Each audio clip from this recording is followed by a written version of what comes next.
Section 1. The opening credits, a hidden story playing every week. There is a sequence of animation that is played at the beginning of one of the most watched television programs in human history for over 36 years. Most people have seen it hundreds of times. Some have seen it thousands. And almost nobody has ever really looked at it. Not truly looked. Not the way you look at something when you slow it down and sit with it and let your eyes drift across every corner of every frame. The Simpsons opening credit sequence is roughly 60 to 90 seconds long, depending on the episode. It begins with clouds parting over a skyline, and it ends with the family crashing onto their couch together. In between, there is a small tour of Springfield. The sky, the school, the town square, the power plant, the neighborhood. Everyone is rushing to get home in time for the start of the family's evening together. It is warm, it is familiar, it is the same every week, and it is hiding an extraordinary number of things that most people have never consciously registered. Let us begin at the very beginning. The word Simpsons erupts out of a cloud at the top of the screen in bright yellow letters. Right there, before a single character has appeared, before the first note of Danny Elfman's theme has fully settled into your ears, there is already something hidden. In most episodes, the letters of the show's title are a clean, uniform yellow. But in certain episodes, and this is something that went unnoticed by a large portion of the audience for years, the color, texture, or shape of those opening letters is subtly different. In a handful of Halloween episodes, the letters are dripping with something. In anniversary episodes, the letters sometimes glow or shimmer with a slightly altered hue. In episodes that guest-starred particular musical artists, the letters briefly took on a stylized appearance that matched the artist's visual aesthetic. These alterations last for less than 2 seconds. They appear at the very top of the screen, in the very first moment of the sequence, before most viewers have even finished settling in. The show bets on the fact that you are not watching those letters. It has been correct for most of its run. Then comes Bart at the chalkboard, which we will spend a great deal of time with later because the chalkboard alone contains enough hidden meaning to fill its own section. But even in this fleeting moment, before Bart has finished writing his sentence and the bell rings to release him, there is something tucked into the corners of the classroom that changes across episodes. The decorations on the classroom walls, the items on the desks around Bart, the things pinned to the bulletin board behind him, these cycle and shift and occasionally reference something from a previous episode or tease something from an episode that has not aired yet. The classroom is a living scrapbook of Springfield's history, and it scrolls past in under 3 seconds. As Bart skateboards out of the school, the sequence begins to open up and the town becomes visible around him. This is where the Easter egg density becomes genuinely astonishing. Springfield is populated during the opening credits, people are walking on the sidewalks, cars are moving through intersections, background characters are going about their days, and nearly all of them are doing something specific, something that either references an earlier episode, foreshadows a later one, or contains a visual joke so subtle that it only registers if you are paused on that exact frame. There is a moment in the opening credits where Bart skateboards past a car wash. In the original version of the sequence, which aired throughout the early seasons, that car wash is staffed by 2 background characters who are almost impossible to identify at normal playback speed. When the sequence is slowed down, those 2 characters are recognizable as minor Springfield residents who appear in specific episodes during those early seasons. The show is placing its own background population into the opening credits, quietly weaving the universe's fabric into what most viewers assumed was generic filler animation. One of the most analyzed moments in the entire credit sequence is the brief shot of Springfield's business district as Homer drives his car home from work. The storefronts visible in this sequence have always been a source of fascination for attentive viewers because they are not consistent. They change, not dramatically, not in ways that scream for your attention, but quietly, in the way that a real town changes. A business that was visible in the early 90s opening might be gone by the mid-90s version, replaced by a different storefront. A sign that appeared blank in Season 3 might have lettering by Season 6. The business district of Springfield in the opening credits is a slowly evolving document of the town's economic life, and it has been updating itself in the margins for decades. Homer drives through town with a uranium rod balanced on his tongue, and this detail is so iconic now that it barely registers as the absurd image it actually is. But the uranium rod itself is an Easter egg of a kind. Its presence in the opening credits establishes something about Homer's relationship with nuclear material that the show will spend decades exploring in its actual storylines. The thing that should be alarming is presented as comedy, and the comedy is so effective that viewers accept it without question. That is the show's fundamental trick, and the opening credits performs it right at the start before a single line of dialogue has been spoken. Lisa's saxophone solo is one of the more emotionally loaded moments in the sequence. She is playing in the school band, she gets kicked out for improvising, and she wanders down the hallway playing her own song. The melody she plays during this hallway sequence has been the subject of fan analysis for years because it is not simply a random jazz phrase. It is a recognizable fragment of a melody. In some episodes, the fragment she plays corresponds to the emotional theme of the episode that follows. The song she is playing as she wanders alone through that empty corridor is not the same every week if you listen closely enough. The variation is subtle, but it is there, woven into those few seconds of animation, and it colors the mood of what is about to come. The family racing home from their various positions across town and converging on the couch is the climax of the sequence, and the couch gag that plays at the end of it has received more analysis than almost anything else in the show's history. We will return to that. But even before the couch gag itself, there is a moment that passes so quickly most viewers have never consciously registered it. As the family files through the front door, there is a fraction of a second where the house exterior is visible, the light inside the house, the position of the car in the driveway, the state of the lawn. These details change across episodes. In episodes that deal with financial hardship, the lawn is sometimes slightly more overgrown. In episodes from summer seasons, the light quality through the windows shifts noticeably.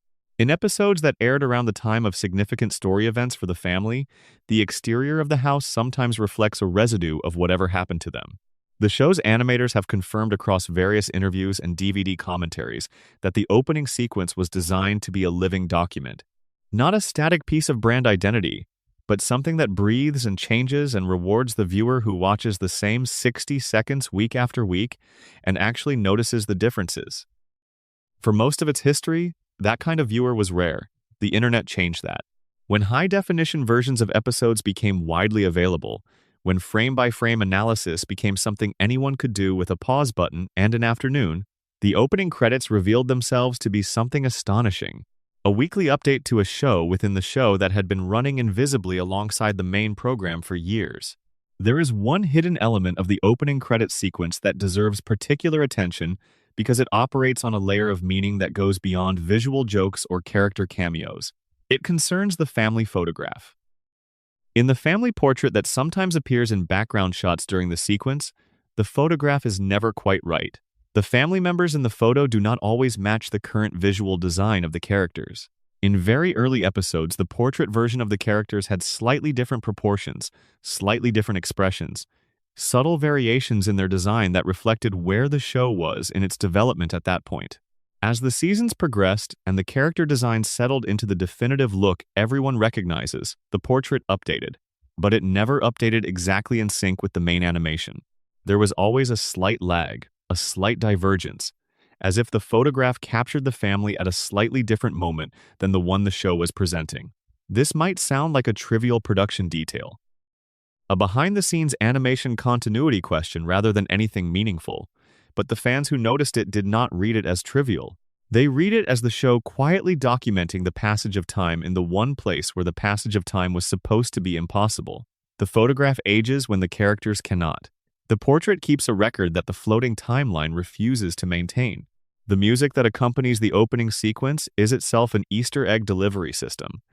Danny Elfman's theme is one of the most recognizable pieces of music in American television history. It is so deeply embedded in cultural memory that most viewers stopped actually hearing it years ago. It plays, and their brain files it as The Simpsons is starting and moves on to other things.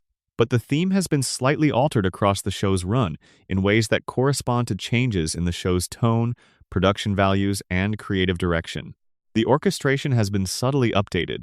The tempo has shifted by fractions in certain eras, and in specific episodes, the theme incorporates musical phrases that echo something from the episode's own score, creating a resonance between the opening credits music and the story music that rewards listeners who pay attention to the theme rather than filing it as background noise. In high-definition episodes, particularly those from the past decade and a half, the opening sequence contains an almost overwhelming density of hidden detail in the backgrounds. The animators, freed from the limitations of standard definition and emboldened by the fact that most viewers were not pausing and zooming into corners of the frame, began populating the background of the opening credits with increasingly elaborate hidden content. License plates on passing cars spell out initials or dates significant to the production team. Signs visible for single frames reference internal jokes between writers. The clouds in the opening shot, when examined closely, occasionally form shapes that correspond to characters or objects relevant to the upcoming episode. One of the most extraordinary hidden elements in the opening credits is something that took dedicated fans years to fully document. Across the sequence, in the background of various shots, there are posters, billboards, and signs visible on the walls and storefronts of Springfield. Most of these are generic enough to pass without attention, but a significant number of them, when examined closely, turn out to be advertisements for things that the show would later satirize, reference, or directly engage with in upcoming episodes. The show was essentially burying preview material in the background of its own opening credits, hiding it in plain sight in the least scrutinized real estate on the entire broadcast. The clouds at the very beginning of the sequence deserve one more moment of attention before we move on. They have always been there, white against blue, parting to reveal the title. But in specific episodes, particularly in Halloween specials and in episodes that deal with darker or more emotionally complex themes, the clouds are different.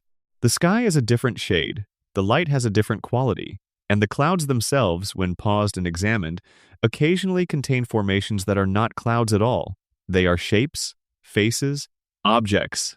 The kind of thing your eye finds in actual cloud formations if you are lying in a field on a summer afternoon with nothing to do but look up. Whether this is intentional on the animator's part or a projection on the part of viewers who have spent too many hours looking for hidden things in a cartoon is a question with no clean answer. The show has always existed in that territory between intention and projection. It has always rewarded the people who look too closely without ever fully confirming that there was something there to find. That ambiguity is not an accident. It is the show's fundamental relationship with its audience, established in the first seconds of the first episode and maintained without interruption for over 3 decades. The opening credits of The Simpsons are 60 seconds of hidden history, running quietly every week in front of one of the largest television audiences in the medium's history. And for most of those people, for most of those years, it was just the part before the show started. But for the viewers who have been paying attention, it has been something else entirely. A weekly invitation to look more closely at a world that has far more in it than it appears to have at first glance. And that is precisely what we are going to do for the rest of this video. Drop a comment right now telling me where you are watching from and what time it is wherever you are. And if you want to keep exploring Springfield's hidden world, hit subscribe. Now let us keep going. Section 2. The Couch Gags. A Secret Encyclopedia. If you had to identify the single element of The Simpsons that contains the highest concentration of hidden meaning per second of screen time, the couch gag would win without serious competition. It is the most analyzed short-form animation in the history of the medium. It has been the subject of academic papers, museum exhibitions, and tens of thousands of hours of fan discussion. And yet, despite all of that attention, there are still layers of the couch gag that most viewers have never fully explored. The premise is disarmingly simple. At the end of the opening credits, the Simpson family rushes to their living room and sits on the couch.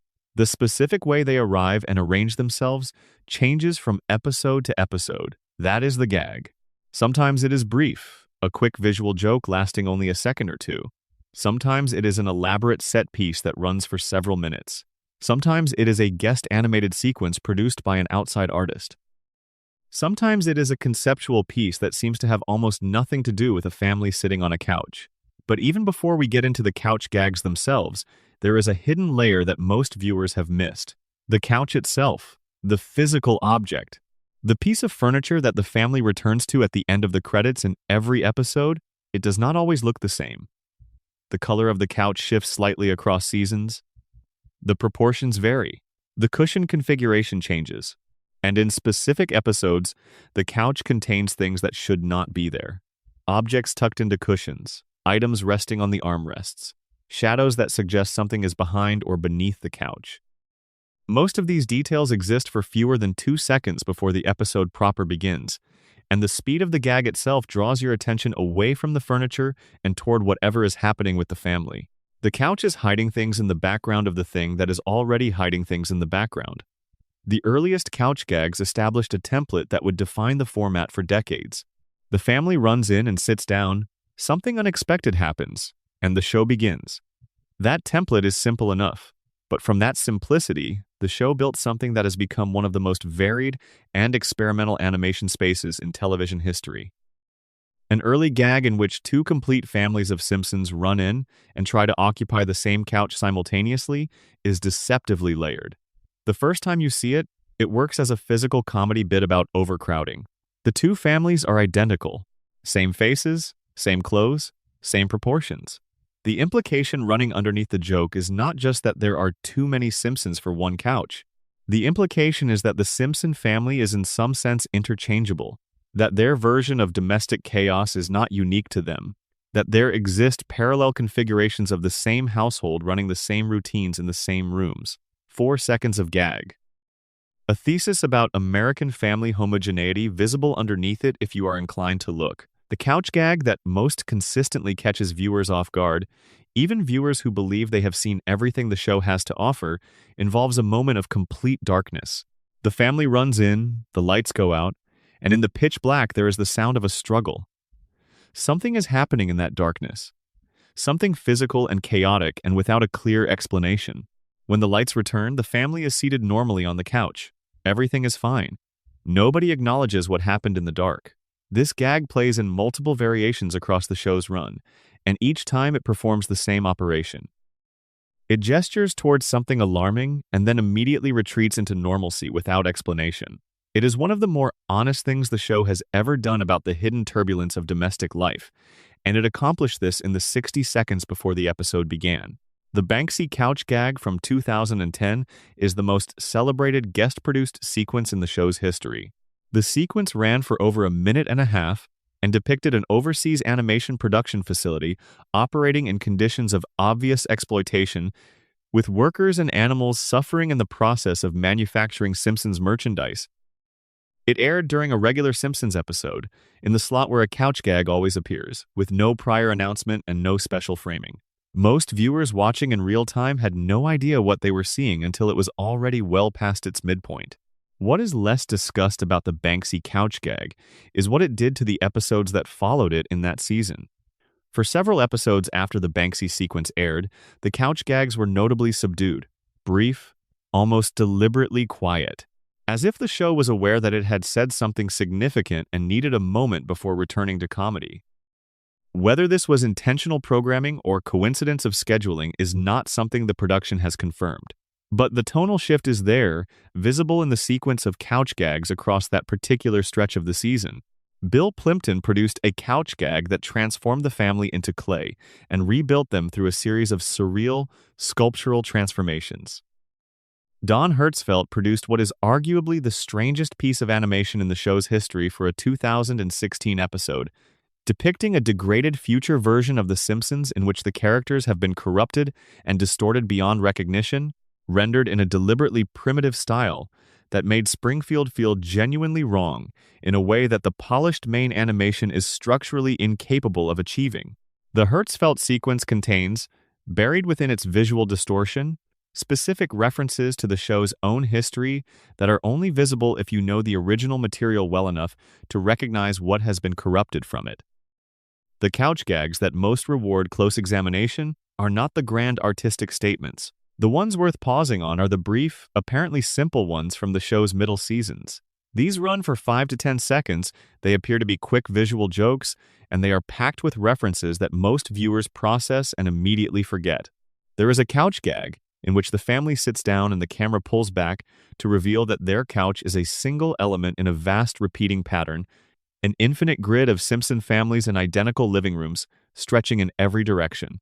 The zoom continues. The family keeps receding into the distance until they are indistinguishable from any other family in any other room.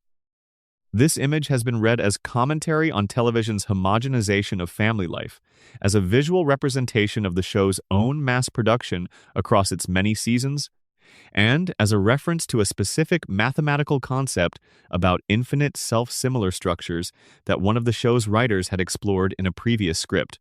All three readings are supported by the image. None of them cancel each other out. The couch gags that reference other media are a category unto themselves. The show has used this space to pay tribute to, parody, and sometimes pointedly address an extraordinary range of outside cultural references. Some gags directly recreate the opening sequences of other television programs. Some reference specific films. Some reference specific artworks or artistic movements. One sequence recreates, in precise and loving detail, the visual language of a mid-century abstract expressionist painter, with the family seated on their couch in a composition that is a direct visual quotation of that painter's work.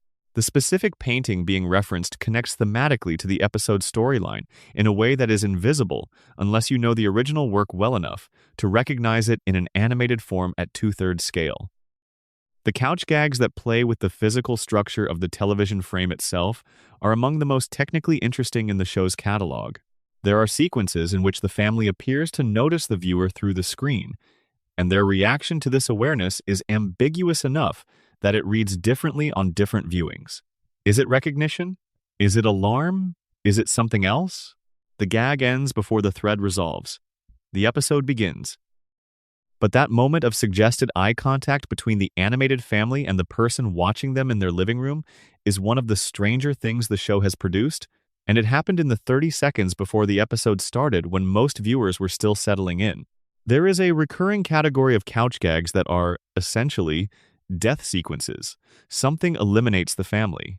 They are flattened, vaporized, consumed, erased by some force that arrives without warning and leaves without explanation. These gags played with increasing frequency across certain stretches of the show's run, and they always reach the same conclusion. The family is gone. The couch is there. The screen is empty. And then the episode begins as though nothing happened, because within the logic of the floating timeline, nothing did happen. The death gags in the couch sequence function as a form of rehearsal. The show is practicing its own ending, touching it lightly, showing you the conclusion it knows is theoretically coming while refusing to commit to it as anything other than a gag.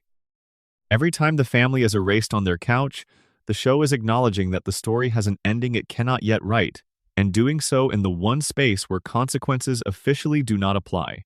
There are couch gags that contain hidden messages in the environment around the family. Books on shelves in the living room background are legible if you pause on the right frame, and their titles are not chosen generically. They reference events from the show's history, ideas the writing team was working with at the time of that episode's production, and in at least 2 documented instances, they reference things that would not appear in the show until several episodes later.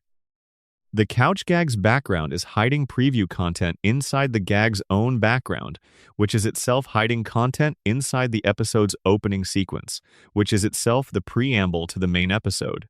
The longest couch gag in the show's history functioned as a standalone animated short, complete with a narrative arc and a conclusion, entirely within the format of what is supposed to be a brief comedic transition. That sequence contained, by conservative fan count, over 40 distinct references to specific episodes from the show's history, cultural touchstones from outside the show, and in-jokes from the production team. Some references were to episodes that had aired years earlier. Some were to episodes that had not yet aired. One appeared to reference something that, as far as anyone has been able to determine, was never actually produced in an episode, and the question of what that reference points to has remained open in fan communities for years. The couch gag has become, across its more than 3 decades of existence, a document of the show's creative evolution, a weekly record of what the show was thinking about, what it was interested in, who it was talking to, and what it wanted to say that the main body of the episode could not accommodate. It is a space outside the story where the story's real feelings live, and it rewards the viewer who does not use those 30 seconds to look at their phone. The couch is not just furniture. It has never been just furniture. It is the most carefully considered piece of upholstery in the history of American entertainment, and it has been hiding things in plain sight since December of 1989. Section 3. Background characters and the hidden faces of Springfield. Springfield has a population, not the vague, implied population of the kind that most animated towns carry, where the same 5 or 6 background figures cycle through every crowd scene, creating the impression of community without actually building one. Springfield has an actual population, hundreds of named and designed characters who exist at the edges of the frame, who drift through the background of scenes without ever being acknowledged by the main characters, who live entire implied lives in the margins of episodes that are nominally about something else entirely. Most viewers know the major supporting characters, the ones who get full episode arcs and speaking roles and names that appear in the credits. But beneath that tier of recognized Springfield citizens, there is an entire secondary layer of visual storytelling happening in the background of nearly every scene the show has ever produced. A layer that has received more careful thought than most shows put into their primary narrative. The character known to fans as the Sea Captain is a useful place to begin, because he represents something important about how the show uses background characters. His name, as the show eventually revealed, is Captain Horatio McAllister. He is a nautical figure who appears at odd moments throughout Springfield's life, manning a seafood restaurant, standing at docks that the town's geography does not obviously support, appearing in crowd scenes far from any body of water, with the calm assurance of someone who knows exactly why he is there, even if nobody else does. The Sea Captain was designed for a specific visual purpose in a specific scene and then refused to stay in that scene. He kept appearing. He accumulated screen time and eventually accumulated personality. He became, through sheer, repeated presence, one of the most recognizable figures in Springfield's civic life, and the vast majority of his development happened in moments when the camera was technically pointed at someone else. This pattern repeats throughout the show's history. Background characters begin as visual filler. They are designed to populate a crowd, to give a scene the texture of a real community. And then something happens. Sometimes it is the animators falling in love with a particular design. Sometimes it is a writer noticing that a background figure has appeared in several consecutive scenes and deciding to give that presence meaning. Sometimes it is the audience who notices first, who writes about a particular background figure in enough volume that the show's creators take note. However it begins, the result is the same. A figure who was meant to be furniture becomes a person. A face in a crowd becomes a face with a story. The background character whose hidden story has received the most intensive fan analysis is a figure who appears in the background of multiple early episodes in a way that seems, initially, to be coincidental. He is visible in crowd scenes at the Springfield nuclear power plant. He appears briefly in a shot inside Moe's Tavern during an episode focused almost entirely on Homer and Barney. He is present at the back of a PTA meeting. He can be seen, if you know to look, at the edge of a shot during a first-season school event. This character has no name in the credits. He has no speaking role. He is not a recognized member of Springfield's supporting cast. And yet he is present in a series of locations that, when mapped, trace a path through Springfield's social geography intersecting with nearly every major institutional space in the town. The fan theory that emerged around this figure is elaborate and largely unsupported by anything the show has explicitly confirmed. But its logic is persuasive enough that it has circulated persistently through Simpsons analysis communities for years. The theory proposes that this unnamed figure is not a background extra but a deliberate embedded character, a visual presence who appears wherever the Simpson family appears, watching without being watched. A surveillance presence hidden in the background of episodes that deal with the family's relationship to the town's power structures. Whether he represents an employee of Burns, a federal contact related to Mona Simpson's file, or something else entirely is deliberately left unresolved. The show gives you the pattern. It does not give you the explanation. The background character known as the Crazy Cat Lady has a hidden depth that most viewers who recognize her for her comedic function never engage with fully. She appears regularly as a source of physical comedy, a woman in apparent psychological distress who throws cats at people. The cat throwing is the joke. But there are background appearances by this character throughout the show's run that predate her established comedic identity, appearances in which she is simply present in scenes that deal with Springfield's handling of mental illness, poverty, and social marginalization. She is there at the food bank in an episode from the early seasons. She appears, briefly and without comedy, in the background of a hospital waiting room, She is visible at a city council meeting during an episode about housing policy. In none of these appearances does she throw a cat. She is simply there, a figure whose visible suffering exists in the background of episodes about other things. A quiet insistence that the show has not forgotten about the people who fall through the cracks of Springfield's civic life, even when those episodes are not directly about them. The background Easter eggs related to Springfield's celebrity visitors are among the most technically elaborate the show has ever produced. When famous guest stars appear in Simpsons episodes, their animated likenesses receive considerable visual care. The character designs are recognizable, the proportions are thoughtful, and significant effort goes into making the celebrity's animated presence feel specific and accurate. But what most viewers miss is what is happening in the background of the scenes that feature those celebrity guest characters. Because the animators, having designed a specific visual representation of a specific real-world famous person, sometimes embed related visual content elsewhere in the frame. When a famous musician guest stars, the background of the scenes in which they appear sometimes contains small references to their earlier work. Album covers appear in the background of record store shots that are technically in the background of a background.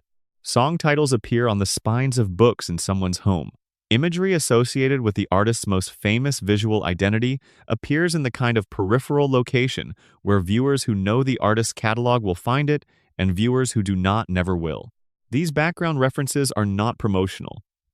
They are not officially sanctioned by the guest star. They are offerings from the show's animators and writers to the people they got to work with, hidden in the corners of frames where only the most attentive fans will ever encounter them. There is a recurring background phenomenon in Springfield crowd scenes that has been cataloged by fans over the years with the patient attention to detail that borders on the archaeological. In large crowd scenes, particularly in episodes that feature events of civic significance, a town meeting, a public celebration, a municipal crisis, specific background characters consistently appear together. Not because they have any story connection that the show has established. Not because they are family or friends or colleagues in any way that the main narrative has addressed, but because the animators consistently group them. The same 3 or 4 figures appear in the same relative positions in crowd after crowd. Whether this is intentional, a background character group with an implied social relationship that the show has never made explicit, or simply an animation convention where certain character designs are grouped because they were designed together and stored in the same asset file, is a question that admits no clean answer. The show has never addressed it. The consistency is either deliberate or one of the stranger production coincidences in animation history. The hidden faces in the background of crowd scenes that reference the show's creative team are one of the more commonly known Easter egg categories in Simpsons analysis. The show's writers, producers, and animators have been placing versions of themselves and each other into the background of Springfield crowd scenes since the earliest seasons. Sometimes these are direct caricatures. Sometimes they are more abstracted representations that require specific knowledge of the person's appearance to identify. Sometimes they are suggested through the presence of objects or visual markers associated with the person, rather than a literal likeness. Matt Groening, the show's creator, appears most frequently and most recognizably. His cartoon self has been present in the background of dozens of episodes, sometimes doing something directly relevant to the episode's theme, and sometimes simply existing in the crowd as a quiet signature from the person who started all of this. The show's other creative contributors appear too, less obviously and with less fanfare, tucked into the back of courtroom scenes and grocery store aisles and bar sequences. The writer's room has been quietly embedding itself into Springfield for 30 years, and the accumulated evidence of their presence is substantial. Background objects carry hidden meanings that background characters carry less obviously because objects do not attract attention in the way that faces do. The items on Springfield residents' shelves, the things hanging on their walls, the contents of their trash cans and recycling bins and medicine cabinets, when the camera briefly moves through these spaces, are not generic. They are specific, and they tell stories about the characters whose homes they populate that the episodes themselves sometimes do not tell. The contents of the Flanders household and background shots constitute a secondary text about Ned's life and inner world that operates entirely visually and entirely in the margins. The books visible on his shelves when the camera pans through his home are real, identifiable titles if you pause on those frames. The objects on his kitchen counter are specific and consistent. The art on his walls references particular religious traditions and denominational specifics that reward viewers who have some knowledge of those traditions. Ned's home is a carefully designed space that encodes his psychology and his beliefs, and his history in its physical details, and those details are visible only to viewers who are watching the background of scenes nominally about something happening in Homer's home next door. The background of Moe's Tavern is one of the most intensively decorated environments in the show's history, and it has been updated and evolved across the show's run in ways that constitute a visual history of the establishment itself. The photographs behind the bar, the objects on the shelves, the state of the tavern's infrastructure, these details change across seasons in ways that track Moe's economic situation, his emotional life, and his relationship to his own past. In early seasons, the tavern's background contains objects that suggest a more prosperous establishment from an earlier era.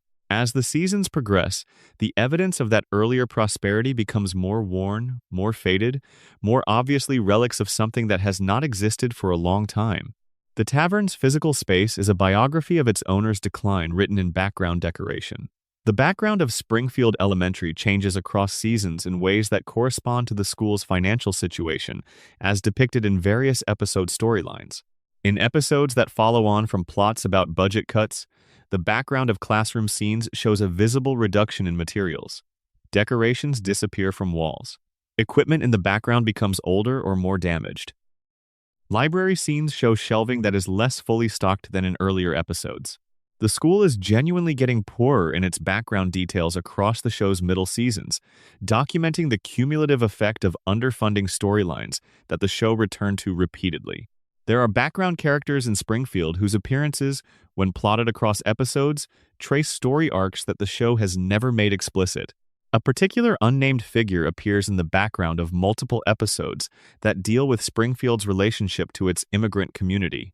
Another appears consistently in shots related to the show's recurring environmental storylines. These figures are not named. They are not given dialogue. They are not promoted to supporting character status at any point. They simply appear, with consistency, in the parts of Springfield that correspond to their implied stories.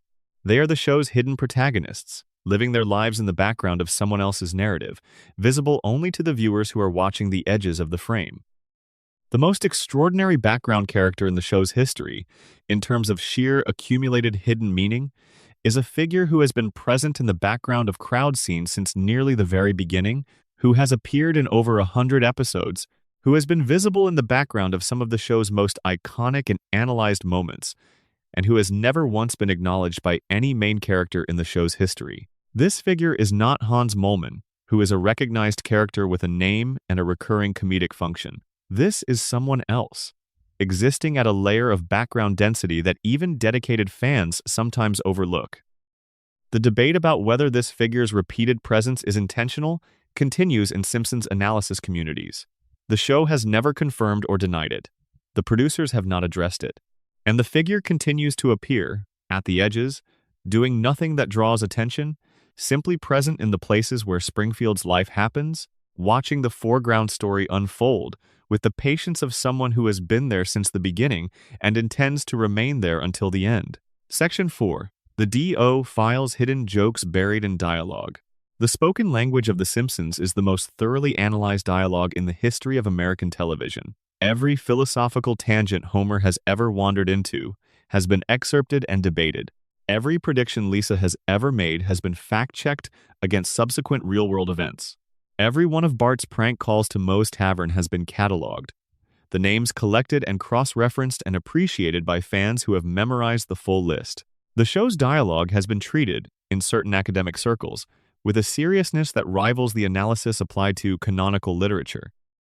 And yet, even with all of that attention, the hidden layer of the show's spoken language remains only partially mapped. The hidden jokes in Simpsons dialogue operate on several distinct frequencies. There are the jokes that are obvious enough to register immediately, but contain a second layer of meaning that only reveals itself upon reflection. There are the jokes that are genuinely invisible at normal viewing speed because they are delivered so quickly, or buried so deeply in background noise, or voiced so dryly by actors who have spent 30 years perfecting the art of making the extraordinary sound completely mundane. And there are the jokes that are not jokes at all, in the sense of functioning primarily as comedy, but as storytelling or commentary, dressed in the language of humor so they can be delivered without triggering the audience's resistance. Homer's vocabulary is the richest vein of hidden meaning in the show's dialogue. The character has been established as having a below-average IQ, and the show uses this premise to create comedy around Homer's relationship with language. He misuses words. He invents words. He mangles phrases and misapplies idioms and sometimes produces utterances that should not make sense, but somehow communicate exactly what he means. All of this is true and all of it is funny, and almost all of it has been appreciated by the show's audience. What has received less attention is the pattern underneath Homer's linguistic chaos. When Homer misuses a word, the misuse is almost never random. The word he reaches for, the specific wrong word he substitutes for the right one, is almost always thematically connected to what is actually happening to him emotionally in that moment. The wrong word illuminates the right feeling. He says something incorrect and what he means is exactly correct. This is not an accident of writing. It is an incredibly precise comedic technique that requires significant skill to execute consistently, and which most viewers process as simple buffoonery without registering the layer of emotional accuracy underneath. There is a category of Simpsons dialogue that fans call the background joke, which is a spoken line delivered by a character who is not the focal point of the moment. These lines are mixed at a lower volume. They are spoken while the main action is happening elsewhere. They are designed to be missed by viewers who are watching what they are supposed to be watching and found by viewers who are listening to everything at once. The density of background dialogue Easter eggs in The Simpsons is extraordinary, and even decades of fan attention have not fully inventoried them. In the episode where Homer and Marge attend a dinner party at the Flanders home, there is a moment in the background where two minor characters are visible through a window in an adjacent room. They are speaking to each other. Their dialogue is inaudible in the standard mix. But in certain broadcast formats and in the DVD releases of specific episodes, their conversation becomes audible at significantly elevated volume. What they are saying is a specific, coherent conversation about something that directly relates to the episode's main storyline, but from a perspective that the main narrative never addresses. It is essentially a second episode happening in the background of the first one, visible only to the viewer who turns the volume up high enough to hear what nobody is supposed to be listening to. The show's writers have been in the habit of hiding their own opinions about storylines in the dialogue of characters who are not the episode's focus. When the main plot involves something the writers themselves had mixed feelings about, sometimes a peripheral character in a background conversation will articulate the criticism that the writers could not deliver through the main narrative without undermining their own episode. A background character says something skeptical. A crowd member mutters something knowing. Someone at the edge of the frame observes something about the main plot that the main characters cannot observe about themselves. The writers use background dialogue as a self-commentary track, a space where they can acknowledge the flaws in their own stories without breaking the fourth wall in a way that would undermine the episode's primary emotional effect. The telephone conversations in The Simpsons are a particularly rich source of hidden content. Whenever a character makes or receives a phone call, there is the question of what the other side of that conversation sounds like. In most television production, the other side of a phone call is either cut entirely, implied through the responding character's reactions, or performed by a voice actor doing a generic telephone voice. The Simpsons does all of these things at various times, but it also, in specific episodes, puts genuinely unexpected content on the other end of those phone calls. Voices that belong to real people, conversations that reference things outside the frame of the episode, responses that contain information the main character and the main narrative never address. Homer's call to a suicide prevention hotline in a specific early episode is one of the more analyzed background dialogue sequences in the show's history. The hotline operator's responses, barely audible over Homer's own dialogue, contain a progression of emotional reactions that tell their own story about what it is like to work a crisis line in a town like Springfield. The operator begins professionally. They become confused, they become genuinely concerned, they become frustrated. By the end of Homer's call, which Homer himself treats as a comedic inconvenience, the operator on the other end has been through what sounds like a genuinely difficult experience. The joke is Homer's obliviousness. The hidden content is the operator's invisible emotional arc present in the background, audible only if you are specifically listening for it. The prank calls to Moe's Tavern are one of the show's most beloved recurring bits. Bart calls the bar, asks for someone with a name that doubles as a rude phrase. The bar patrons repeat the name at increasing volume. Moe realizes too late what he has been tricked into saying, and the sequence ends with him threatening extreme violence that he would obviously never carry out. The names themselves are inventive and funny and constitute their own small creative achievement. What has been analyzed less is what Moe says in the moment between calling out the name into the bar and the moment when the laughter of the patrons makes the joke's mechanism clear to him. In that brief window, Moe says something. Sometimes it is simply the name repeated, but sometimes, in the variation that exists across the hundreds of these exchanges that the show has produced, Moe adds something. A comment, an observation, a detail about how the bar is going that evening or how he is feeling or something that happened earlier in his day. These additions are brief. They are irrelevant to the joke's mechanism. But they constitute a portrait of Moe's inner life delivered in the spaces between the prank's setup and punchline. The voice performances that contain hidden dimensions are not limited to the main cast. The show's enormous stable of recurring and guest voice performers includes many who have used their roles to embed additional meaning in their deliveries that goes beyond what the script explicitly calls for. Julie Kavner's performance of Marge's voice is a masterclass in how vocal performance can encode emotional subtext that the character cannot explicitly express. Marge does not, in most episodes, articulate her feelings about her life with any great directness. She tends toward positive interpretations, toward finding the best in situations that are genuinely difficult. But her voice, Kavner's performance underneath the character's dialogue, sometimes tells a different story. There is something in the specific quality of the delivery, in the precise way certain phrases are voiced, that communicates what Marge cannot say, what she is choosing not to say, what she has made peace with not saying. This is not something that can be fully described in text. It is a performance quality that exists in the audio track. But dedicated fans who have spent significant time with the show have noted that certain Marge lines, on first listening, read as acceptance or contentment, and on subsequent listenings, with more attention paid to the exact vocal quality, begin to sound like something more complex, something that contains contentment and loss in the same breath. These moments are not in the script. They are in the performance. They are the hidden layer of a character who has been talking for 30 years in ways that convey everything she is not structurally allowed to say outright. The way characters greet each other in background conversations, specifically the inflection and timing of casual greetings between Springfield residents who are not the focus of a given scene, is something the show's dialogue directors have used to encode social information about Springfield's community. Who is comfortable with whom? Who is genuinely friendly and who is performing friendliness? Who has a shared history that the main narrative has not established? The greetings are micro-performances of social relationship, and in crowd scenes where multiple characters are exchanging pleasantries in the background, the accumulated social information is sometimes more revealing about Springfield's community dynamics than anything the main storylines address directly. The show has also used dialogue to deliver content that was, by the standards of network broadcast at the time, genuinely surprising. Lines written with a specific double meaning, where the surface reading is acceptable for prime time and the second reading is considerably less so. These lines are not hidden in the sense of requiring particular attention to find.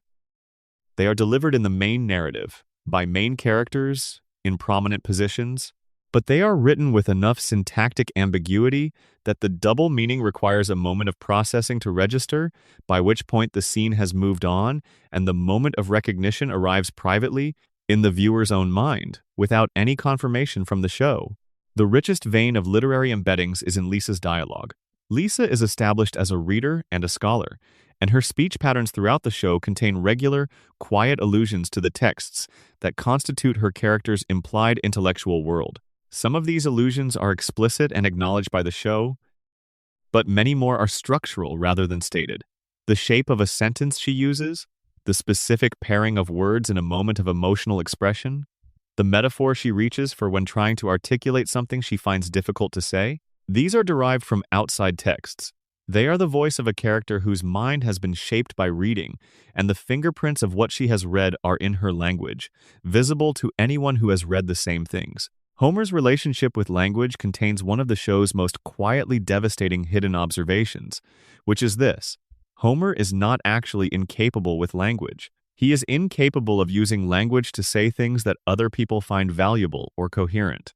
But when he is not aware of being observed, when he is not performing stupidity or being measured against other people's standards of articulateness, Homer occasionally produces sentences of genuine elegance. In moments of private thought, in moments where he is talking to himself rather than to an audience, in moments where the emotional stakes are too high for his usual linguistic defenses to operate, in these moments, Homer says things that are precisely right, things that would not embarrass him if played back, things that reveal the language is not actually beyond him. These moments of accidental eloquence are scattered throughout the show's run. They are not highlighted. The show does not pause on them or indicate that they are significant. Homer says something genuinely moving, and the scene continues as if nothing remarkable happened, because within the show's logic, nothing remarkable did happen. Only the audience is in a position to register that the most consistently inarticulate main character in the history of American sitcoms occasionally, quietly, says something that is exactly right. Section 5. The chalkboard gags and their secret connections. The chalkboard sequence at the beginning of the opening credits is perhaps the single most analyzed recurring element in the show's history, and it has been analyzed in two primary ways. The first is as a catalog. Fans have compiled lists of every chalkboard sentence across every episode, preserved them, shared them, debated which ones were funniest or most pointed or most surprising. The second is as a cultural document. Scholars and commentators have read individual chalkboard sentences as responses to news events, legal disputes, internal production dynamics, and shifts in the show's relationship with its audience. Both of these analytical approaches are valid, and both of them miss something important. The chalkboard is not just a list of jokes, and it is not just a cultural barometer. It is also, and this is the dimension that receives the least attention, a network. The individual sentences connect to each other across long spans of the show's history. They reference each other. They develop themes. They occasionally form sequences that read, in retrospect, as complete arguments. The chalkboard works simply enough as a concept. Bart is in school. He has done something that requires punishment. His punishment is to write the same sentence 100 times on the blackboard. The sentence always addresses something he should not have done, should not have said, should not have believed. I will not, followed by whatever the transgression was. The sentence is usually funny. It is usually brief. It is always delivered in Bart's handwriting, which has remained visually consistent across the show's run in a way that feels like genuine continuity and which has been analyzed by viewers with knowledge of graphology who were apparently very committed to the exercise. The chalkboard sentences that reference legal situations the show was navigating at the time of their production are a particularly interesting category. The show has had legal disputes with various parties across its history: studios, networks, departed writers, celebrities who felt depicted unfairly, corporations that objected to satirical treatment. In the episodes that aired in proximity to these moments, the chalkboard sentences sometimes contain language clearly related to the specific situation in question, not explicit enough to be actionable, not direct enough to constitute an official statement, but recognizable to anyone who knew about the situation at the time, and readable in retrospect by those who piece together the context from hindsight. The chalkboard has been used as a vehicle for something that functions like an acknowledgement without quite being an apology. The show has upset people over its history. Real people, real communities, real institutions. And in some cases, in episodes that followed closely after a particular controversy, the chalkboard sentence reads as a gesture in the direction of concession without the show fully committing to it. The chalkboard gives it a space to acknowledge something it cannot acknowledge directly, a way of saying we heard you without saying we were wrong. The earliest chalkboard sentences were written by the show's original writing staff, and they carry the fingerprints of that era's cultural preoccupations. The sentences from the first and second seasons engage with topics that were on the mind of the American comedy sensibility in the late 1980s and early 1990s. School authority, parental control, the relationship between a rebellious child and institutional power. These sentences are articulating a specific cultural argument about children, rules, and the function of punishment, and they are articulating it from the perspective of a child who is being punished, which was somewhat unusual for a primetime animated show at the time. As the seasons progressed and the writing staff evolved, the chalkboard sentences began to change register. The topics they engaged with became more varied. The cultural references became more specific. The sentences started to develop a more self-aware quality, a tendency to comment on the show itself rather than on the outside world. In the middle seasons, there are chalkboard sentences that respond to things audience members had said about the show in media coverage, that engage with the debate about whether the show was still good, that acknowledge changes in the show's relationship with its own audience in ways that the main episodes rarely did directly. The chalkboard sentences that have the most hidden meaning are not the ones that get the most attention. The most quoted and analyzed chalkboard sentences are typically the ones with the strongest comedic payoff, the ones that reference the most recognizable outside events. But there is a category of sentence that runs throughout the show's history that is quieter and less quotable, and considerably more interesting.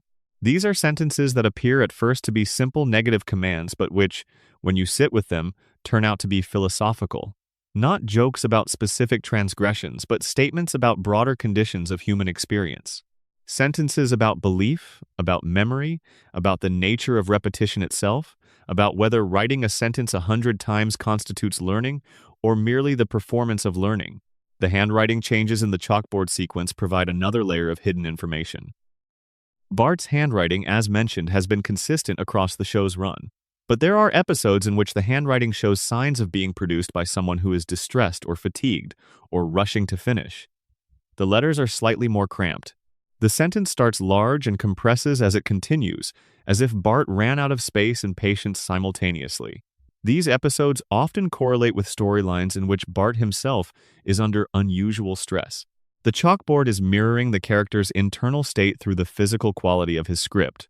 The chalkboard sentences that are responses to specific news events require temporal context to fully appreciate. A sentence that appears straightforwardly self-referential in isolation becomes a comment on something specific when you know what was happening in the cultural moment of its broadcast.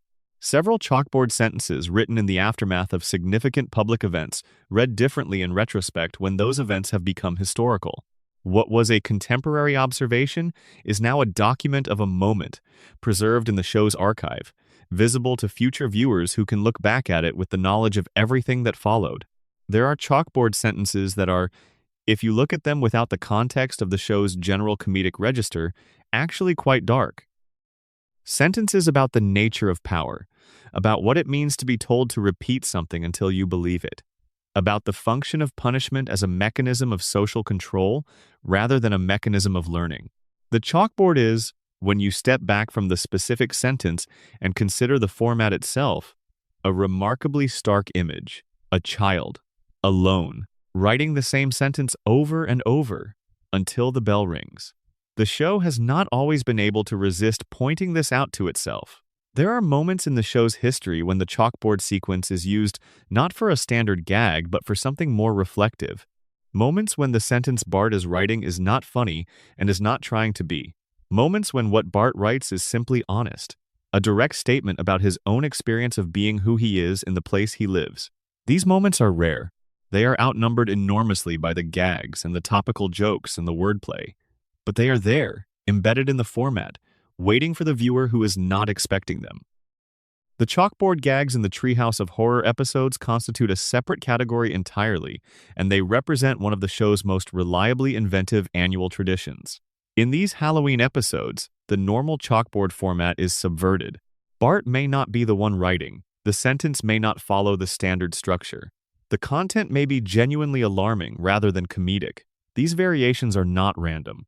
They are the show using the most familiar beat of its most familiar sequence to signal that the normal rules are suspended, that the usual framework of Springfield's reality does not apply for the duration of these special episodes. The chalkboard variation is the first signal that something is different before the episodes themselves make the difference explicit. The connections between chalkboard sentences across episodes, when mapped across the full run of the show, reveal thematic clusters. There are periods in the show's history where the chalkboard returns repeatedly to a specific set of concerns. There are runs of episodes in which the sentences all engage, in varying ways, with the same underlying anxiety about identity, about memory, about the relationship between authority and the individual. These thematic clusters often correspond to periods when the show's writing staff was engaging with similar themes in the main body of the episodes, suggesting that the chalkboard was functioning as a kind of tonal barometer for the show's creative preoccupations at different points in its history. The chalkboard's physical location in the show's universe is also worth noting.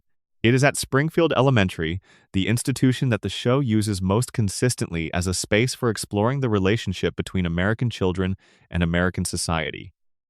The school building is where Springfield's future is being produced, where the next generation of the town's citizens is being shaped by a system that the show has depicted as underfunded, poorly managed, sometimes genuinely harmful, and occasionally capable of something approaching education. That Bart's punishment is administered in this space, that the show's most consistent direct address to its audience happens on a blackboard in a classroom, is not incidental. The chalkboard is in a school because schools are where society writes its rules on children, one repetition at a time. Section 6. The Treehouse of Horror Hidden Egg Vault. Every October, for 36 years, The Simpsons has done something that no other long-running American animated series has done with comparable consistency or ambition. It has released itself from its own rules. It has taken its characters and its setting and its narrative logic and subjected them to something like controlled demolition, then rebuilt everything in time for the following week. The Treehouse of Horror episodes are the show's annual permission slip to be exactly as dark and strange and formally experimental as it wants to be. And they have accumulated, across their long run, a density of hidden content that is extraordinary, even by the standards of a show that hides things as a matter of routine. The Treehouse of Horror segments are structured as anthology episodes, typically 3 separate stories per episode, introduced by a framing device that has evolved considerably across the show's run. And even before the stories begin, even in the framing sequences and in the episode's opening, there are layers of hidden content that most viewers process and discard before the main event of the Halloween stories has started.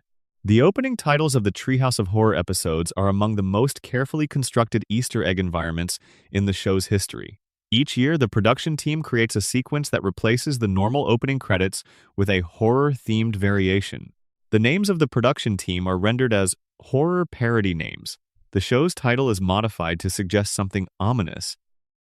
The familiar imagery of the opening sequence is distorted, corrupted, or replaced by something from a specific horror tradition.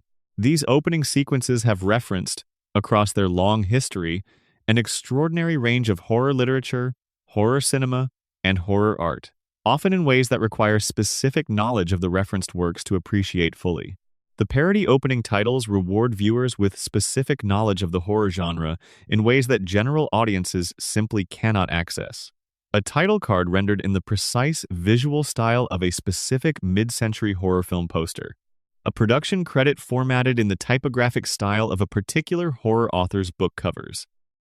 A brief visual gag that directly quotes a specific frame from a classic horror film in a way that is recognizable only to viewers who know that frame well enough to recognize it in an animated recreation at 2/3 scale, slightly modified to navigate copyright considerations.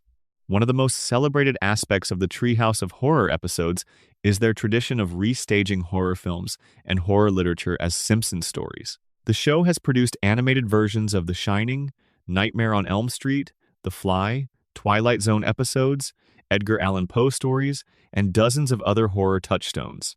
These adaptations are typically comedic in their overall register, but they contain, in their visual details and in specific moments of their staging, genuine homages to the source material that go far beyond what is necessary for the parody to function. The episode that restages The Shining is the most frequently cited example. The overall story is a comedy. The gags are memorable and have been quoted in popular culture for 3 decades. But the episode is also, shot by shot, a remarkably faithful visual recreation of specific sequences from Kubrick's film. The specific shots, the specific lighting, the specific color palette, the specific architectural details of the environment. These visual choices serve the parody because they establish the reference clearly enough that the subversions of the source material are legible. But they also function as a genuine piece of film appreciation, a frame-by-frame engagement with the source material that required the animators to study it closely enough to reproduce it faithfully before choosing which elements to corrupt. The hidden content in the Treehouse of Horror episodes that requires the most specific knowledge to appreciate is the content that references horror literature rather than horror cinema. Several of the show's writers came to the program from literary rather than film backgrounds, and they embedded references to specific horror texts in ways that are invisible to audiences who engage with horror primarily through film. A line of dialogue in a segment not directly based on literary horror that nonetheless contains a direct paraphrase of a specific Shirley Jackson sentence. A visual element in a background shot that mirrors the spatial arrangement described in a Lovecraft text. A character's behavior in a segment ostensibly about something else that precisely mirrors the behavior of a specific character in a specific horror novel from the mid-20th century. The Treehouse of Horror segments that are completely original, not based on an outside source but created specifically for the episode, have their own hidden content tradition. These segments sometimes contain what appear to be original premises but are actually very specific reworkings of earlier horror stories, horror films, or horror concepts that have been sufficiently transformed that the connection is not immediately obvious. The show takes a recognizable horror archetype, strips it of its specific trappings, and rebuilds it using Springfield's characters and setting in a way that produces something that reads as original, but which has a clear genealogy in earlier horror if you know where to look for it. The framing device episodes, the sequences where one of the characters tells the horror stories to the others, are Easter egg delivery systems in their own right. The characters who serve as the episode's narrator in any given year have something specific to tell the audience that goes beyond their function as a storytelling frame. In years where the framing narrator is Homer, the horror stories he tells have a relationship to Homer's own psychological state in the main series that creates meaning outside the Halloween episode context. In years where Bart narrates, the stories reflect something about Bart's relationship to the concept of fear and transgression. The choice of narrator is not arbitrary, and what that narrator selects to tell shapes the episode's relationship to the characters' ongoing lives in the main series. The death sequences in the Treehouse of Horror episodes are a category of hidden content that rewards close examination for two related reasons. First, the manner of characters' deaths in the horror segments often references or parodies specific cinematic death sequences with a fidelity that requires knowledge of those sequences to fully appreciate. The staging, the camera angle, the specific physical manner of the death, these are chosen with reference to the cinematic tradition of depicting that kind of death, and the specific death in the specific segment references a specific film or a specific director's visual vocabulary for depicting death. Second, the characters who die in the Treehouse of Horror segments sometimes die in ways that comment on their role in the main series. A character whose story arc in the main series had come to a natural conclusion dies in the horror episode in a manner that feels final in a way the main series cannot allow. The horror episode provides the closure that the floating timeline denies, and it does it where nobody is looking because the deaths are not real. They are horror episode deaths, they do not count. And yet they count. They are the show processing the implications of its own immortal characters through the safety of the horror context. The visual horror references that appear in the background of Treehouse of Horror episodes are layered at a density that exceeds even the show's normal background Easter egg practice. The walls of the Halloween episode's environments are covered in imagery that does not appear in the foreground of the action and is not part of the main visual narrative of the segment. Paintings that reference specific horror artworks. Books visible on shelves that have genuine horror pedigree if their titles are legible. Objects in the background that connect the Halloween universe to the show's history of horror references across its 30-plus years of horror episodes. There is a meta layer to the Treehouse of Horror episodes that has been present since the earliest ones, and which has become more elaborate as the series has accumulated enough episodes to reference its own Halloween history. The horror episodes reference previous horror episodes. Images from earlier Treehouse of Horror segments appear in the background of later ones. Characters who died in previous Halloween episodes occasionally make ghost appearances in subsequent ones. The Springfield that exists inside the Treehouse of Horror universe has its own continuity, separate from the floating timeline of the main series, and that continuity is documented through the background Easter eggs of the Halloween episodes.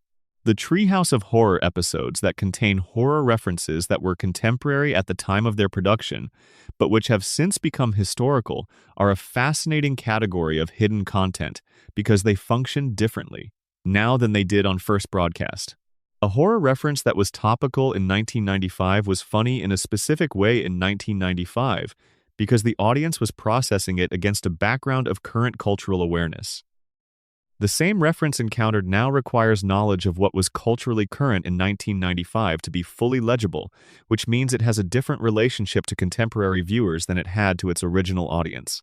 The hidden content in those episodes has aged in a specific direction that adds a layer of historical distance to the already layered meaning of the horror reference itself. The most extraordinary hidden element of the Treehouse of Horror tradition is one that spans the full series and requires the complete list of Halloween episodes to see. Across all 30-plus Treehouse of Horror installments, there is a visual motif. A specific object or image that appears somewhere in every single Halloween episode, placed in a different location each year, visible at a different scale each time, but present with enough consistency that once you know to look for it, you cannot unsee it. The show has never confirmed that this motif is intentional. It has never been addressed in any interview or commentary. It exists either as a deliberate, decades-long hidden thread connecting every horror episode in the show's history, or as a remarkable production coincidence produced by the fact that the same animation team worked on these episodes for enough years that certain visual habits became embedded in the show's DNA. Whether intentional or not, the effect is the same. The Treehouse of Horror episodes, examined together as a body of work rather than as individual annual specials, form a hidden visual narrative, a secondary story about Springfield's relationship to its own darkness that runs through the background of 30 years of comedy horror, and that can only be read if you watch all of them and pay attention to the corners. Section 7. Springfield Signs, Storefronts, and Street-Level Secrets. The geography of Springfield is, as established in various analyses of the show, deliberately impossible. But within that impossibility, the town has been constructed with remarkable visual specificity. The signs, storefronts, murals, street markings, advertising billboards, and public notices that populate Springfield's visual environment constitute one of the show's most sustained and most rewarding Easter egg traditions. And this tradition operates in a visual register that most viewers never consciously engage with, because the human eye, trained by years of walking through actual urban environments, learns to process signage as background noise rather than as content. This is precisely why the show puts so much into Springfield's signs, because the audience would not be reading them attentively, because the visual energy of any scene would be directed toward the characters in the foreground. The signs would be there, completely legible if you paused and looked, completely invisible if you watched at normal speed with your attention properly directed. The show built an entire secondary text into the town's visual environment and then relied on the audience not reading it. The names of Springfield's businesses are the most obvious entry point into this tradition. Moe's Tavern, the Springfield Nuclear Power Plant, the Quick E-Mart. These are the named establishments that the show's main narrative passes through regularly. But around and between these anchor institutions, Springfield is lined with businesses that most viewers have never consciously read. A dental practice whose name, when read, is a dental pun of such elaborate construction that it requires multiple readings to fully appreciate. A law firm whose partners' names, when read in sequence, spell something. A grocery store whose sign, in a specific episode, has been altered by one letter to produce a different word, which shifts the sign's meaning from mundane commercial signage to commentary on the specific storyline of that episode. The hardware store on the main street of Springfield's commercial district is one of the more intensively analyzed businesses in the show's geography. The items visible in its window display change from episode to episode. Not dramatically, not in ways that would attract attention, but consistently enough that viewers who have watched the same background shot in multiple episodes begin to notice that the store's inventory changes. The store is restocking. Different merchandise in the window. The window decorations that acknowledge seasons and holidays change with those seasons and holidays. The store exists in Springfield's geography as a genuinely living commercial space, rather than as a static piece of background illustration. The fast food establishments visible throughout Springfield's commercial geography are a catalog of parody brand names that reward close reading for the specific targets they parody and the specific things those parodies imply about those targets. The show does not simply give these establishments generic fictional names. It gives them names that encode specific commentary about real fast food culture, about the health implications of certain food products, about the economic structures of franchise businesses, about the labor conditions of fast food employment. These implications are present in the names and visible in the logos, which are parody versions of real corporate logos altered in specific ways that comment on what those logos originally communicated. The medical facilities visible throughout Springfield are worth particular attention. The town has hospitals, clinics, dental offices, optometry practices, and various specialist establishments, and the names of these establishments, when read, constitute a quietly devastating commentary on American healthcare. The names encode the specific anxieties associated with medical treatment in a culture without universal healthcare. They make observations about the relationship between illness and cost that are only funny if you have been in that relationship yourself, and which land differently depending on the viewer's own healthcare situation. The medical signage of Springfield is social commentary hidden in business names, embedded in the background of scenes where the main narrative is about something entirely different. The public notices posted around Springfield, on bulletin boards, on telephone poles, in windows, are a category of hidden content that has been cataloged by fans but which most viewers have never consciously engaged with. These notices are legible if you pause on frames where they are visible, and what they say is specific. The town is communicating with itself through these notices in ways that the main narrative does not always address. Event announcements that correspond to storylines from earlier episodes. Warning notices that presage events in later episodes. Public health announcements that connect in unsettling ways to the radiation dimensions of Springfield's environmental situation. Missing person notices for characters who appeared in previous episodes and were not seen again. The bulletin boards of Springfield are the town's unofficial memory, recording things that the narrative's reset button has officially erased. The graffiti of Springfield is a tradition within the show's Easter egg practice that extends back to the earliest seasons. The graffiti visible on Springfield's walls, underpasses, and public surfaces is readable if you look for it, and what it says is not random. It responds to the town's political climate. It references events that have happened in Springfield's recent history. It expresses sentiments that no official channel of Springfield's civic life would express, but that the town's residents clearly feel. The graffiti is the voice of Springfield's unofficial public sphere, the things people write when they think no authority is reading, rendered in enough detail that viewers who pause on those frames can read what the walls are saying. The most analyzed graffiti in Springfield's history appears on the underpass visible in a background shot of an episode from the show's middle seasons. The text on that wall, when fully readable, constitutes what appears to be a fairly complete political manifesto written by an unnamed Springfield resident in response to conditions that the show's main narrative addresses in various episodes but never consolidates into a single articulate political statement. Someone in Springfield, someone the main narrative has never named or addressed, has been doing the work of political analysis on an underpass wall, and the show has been showing us that wall in the background of scenes where nobody is supposed to be reading the walls. The Springfield Stadium's advertising boards are a perpetually updated text that corresponds to the show's production timeline in specific ways. The sponsors visible on the boards in episodes from the early 90s are companies and brands that were culturally prominent in the early 90s. As the show continued into subsequent decades, the sponsors on those boards updated, and the updating created an inadvertent document of American commercial culture across 3 decades. The boards show you who was spending money on advertising in each era of the show's production, rendered as anonymous parody names that are specific enough to identify the real sponsors they reference. The street names visible in Springfield's establishing shots are a category of Easter egg that rewards systematic analysis because they form a network. The streets of Springfield are not randomly named. They relate to each other. They reference things outside the show.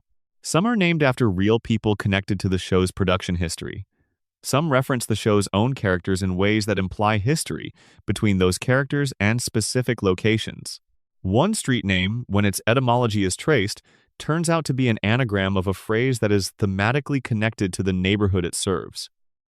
The street naming conventions of Springfield encode the town's implied history in its geography, and that geography is visible in background shots every time a new location is introduced. The murals on the walls of Springfield's public buildings are among the show's most elaborate single-piece Easter eggs.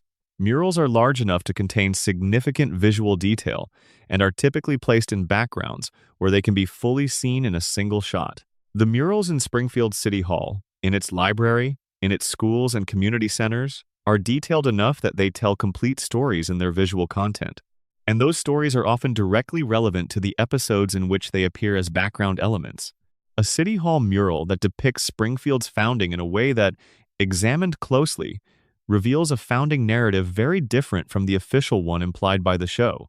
A library mural whose figures, when examined, are recognizable as Springfield residents who do not appear in the main narrative but who are clearly part of the town's implied history.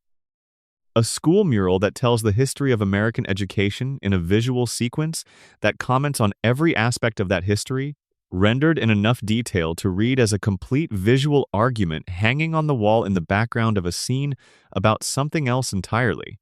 The advertising billboards of Springfield are perhaps the most dynamic of the show's sign-based Easter egg traditions because they change with the most regularity. A billboard visible in one episode is gone or replaced in the next, tracking the rhythm of real commercial advertising in a way that gives Springfield's commercial geography an unusual sense of temporal continuity. And the content of those billboards is tied specifically to the episodes they appear in, not just generically connected to the show's themes, but specifically responsive to the particular storyline of the episode in which they appear. The billboard is not background decoration. It is commentary, visible in the background to the viewer who is looking at the background while everyone else is watching the foreground. The legacy of Springfield's sign-based Easter egg tradition is a fully realized visual urban environment that has been updated, evolved, and refined across 36 years of production. The cumulative effect is a town that feels genuinely inhabited, not just by the main characters whose stories the show explicitly tells, but by the commercial and civic and social life of a real American community, encoded in signage and rendered in background animation and available to anyone who stops watching the main action for a moment and starts reading the walls. Section 8. The movies, books, and shows hidden inside every frame. The Simpsons has one of the most densely intertextual visual environments in the history of American television. Its writers and animators have been embedding references to cinema, literature, television, art history, and popular culture into the show's visual fabric since its earliest episodes, and the accumulated weight of those references constitutes a secondary text that runs alongside the primary narrative of every episode. To watch The Simpsons closely is to watch two shows simultaneously. The show in the foreground, which tells the story of the Simpson family, and the show in the background, which is a continuous, decades-long conversation between the show's creators and the full breadth of Western cultural history. The film references are the most frequently discussed category of the show's intertextual content, partly because cinema is the reference category that the show's audience has the broadest access to, and partly because the film references are often the most visually legible, requiring only recognition of a specific image or shot composition rather than knowledge of a specific textual tradition. But the depth and specificity of the film references in The Simpsons goes considerably beyond what casual viewers typically register. In episodes that deal with crime or criminality, the visual language of specific crime films is embedded in the show's staging and cinematography with enough precision to constitute genuine film scholarship. The way a particular scene is lit, the specific angle from which a confrontation is shot, the composition of a chase sequence. These choices are not made in isolation. They are made in conscious dialogue with the visual tradition of crime cinema, and specific shots are traceable to specific films, to specific directors, to specific cinematographers whose visual vocabulary the show's animation directors were working in direct conversation with. The film references that require the most specific knowledge to appreciate are those that reference less commercially prominent films. The show has, across its run, embedded references to art cinema, to international film, to the tradition of experimental filmmaking, to specific auteurs whose work is known primarily to dedicated cinephiles. These references are completely invisible to the general audience. They exist for the fraction of viewers who will recognize a specific visual quotation from a specific Italian director in a background shot, and who will understand, in the moment of recognition, that someone on the show's production staff loves the same films they love. There is a long tradition within the show of literary references being embedded in the visual content of episodes, separate from the verbal literary references we discussed in the dialogue section.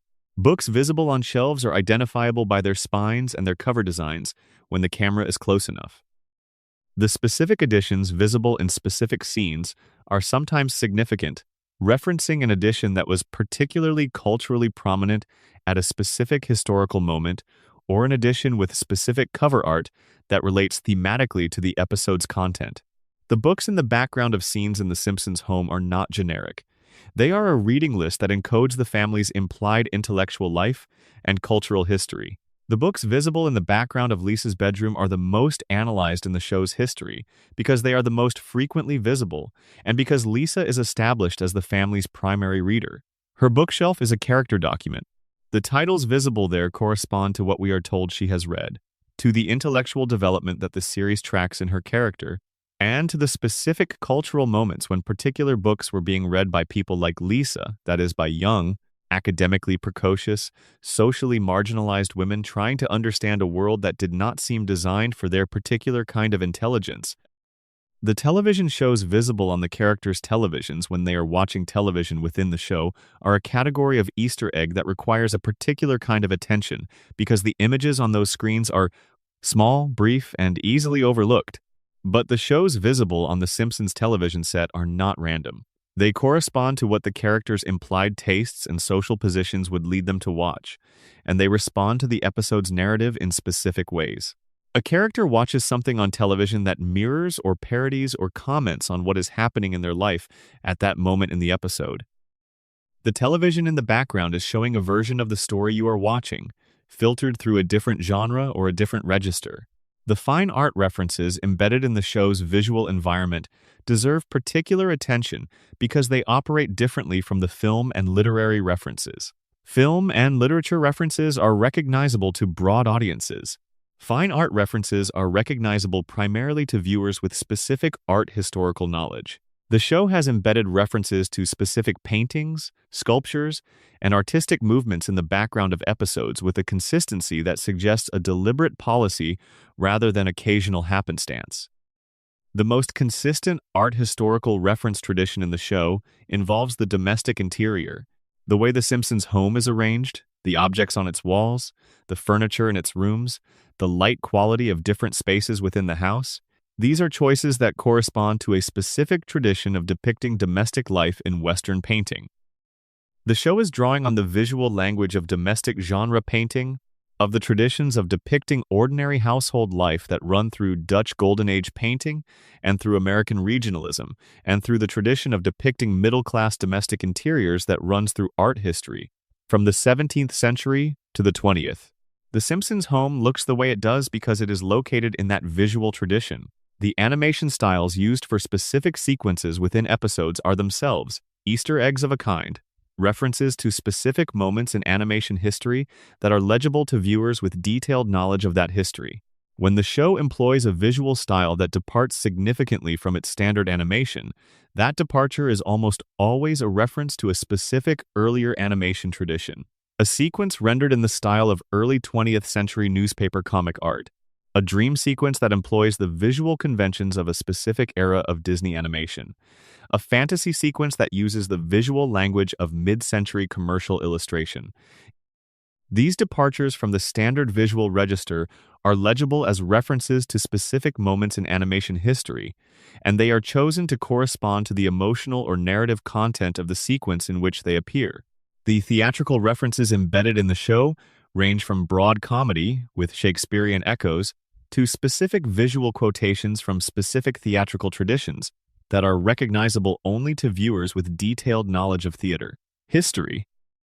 The staging of certain scenes, the spatial arrangement of characters, the blocking of action within a frame, These choices sometimes directly quote the staging conventions of specific theatrical traditions in ways that correspond to the dramatic content of those scenes.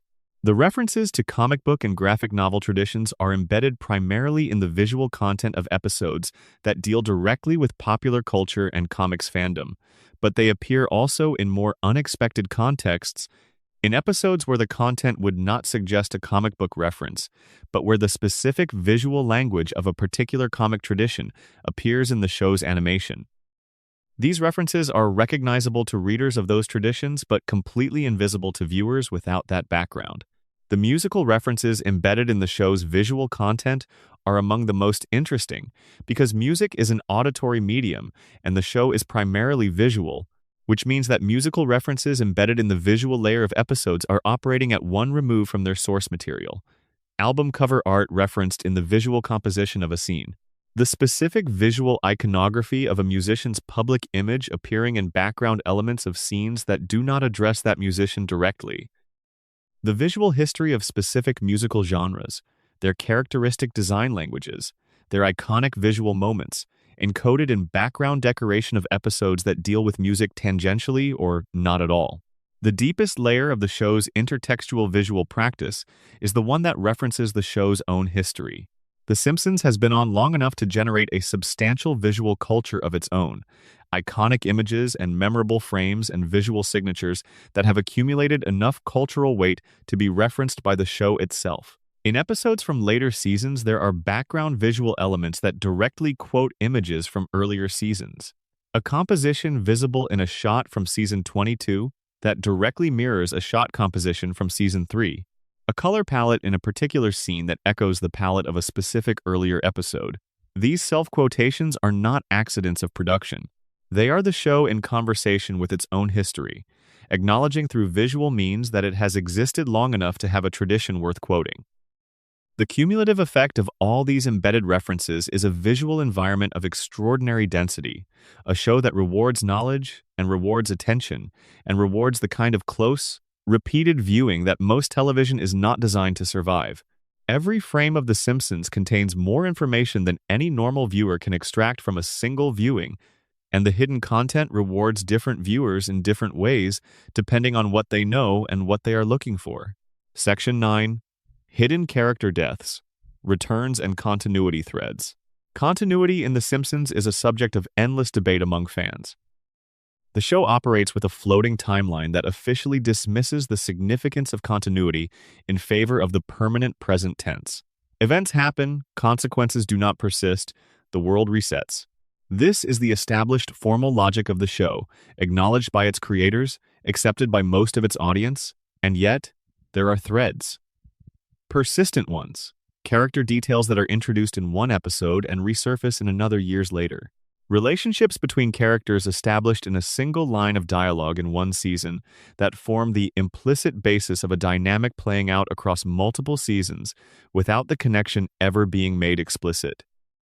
Events that the show officially forgot that nonetheless leave visible traces in subsequent episodes if you know where to look for them.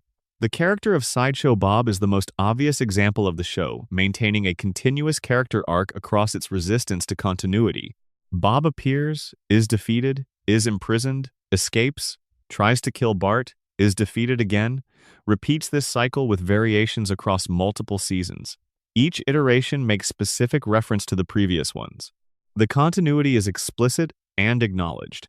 But within Bob's storyline, there are details that the show introduces and then apparently forgets that, nonetheless, have traceable echoes in later episodes. Information about Bob's psychological history that is stated once and then never directly addressed again, but which colors subsequent portrayals of the character in ways that are only visible if you remember where the detail was.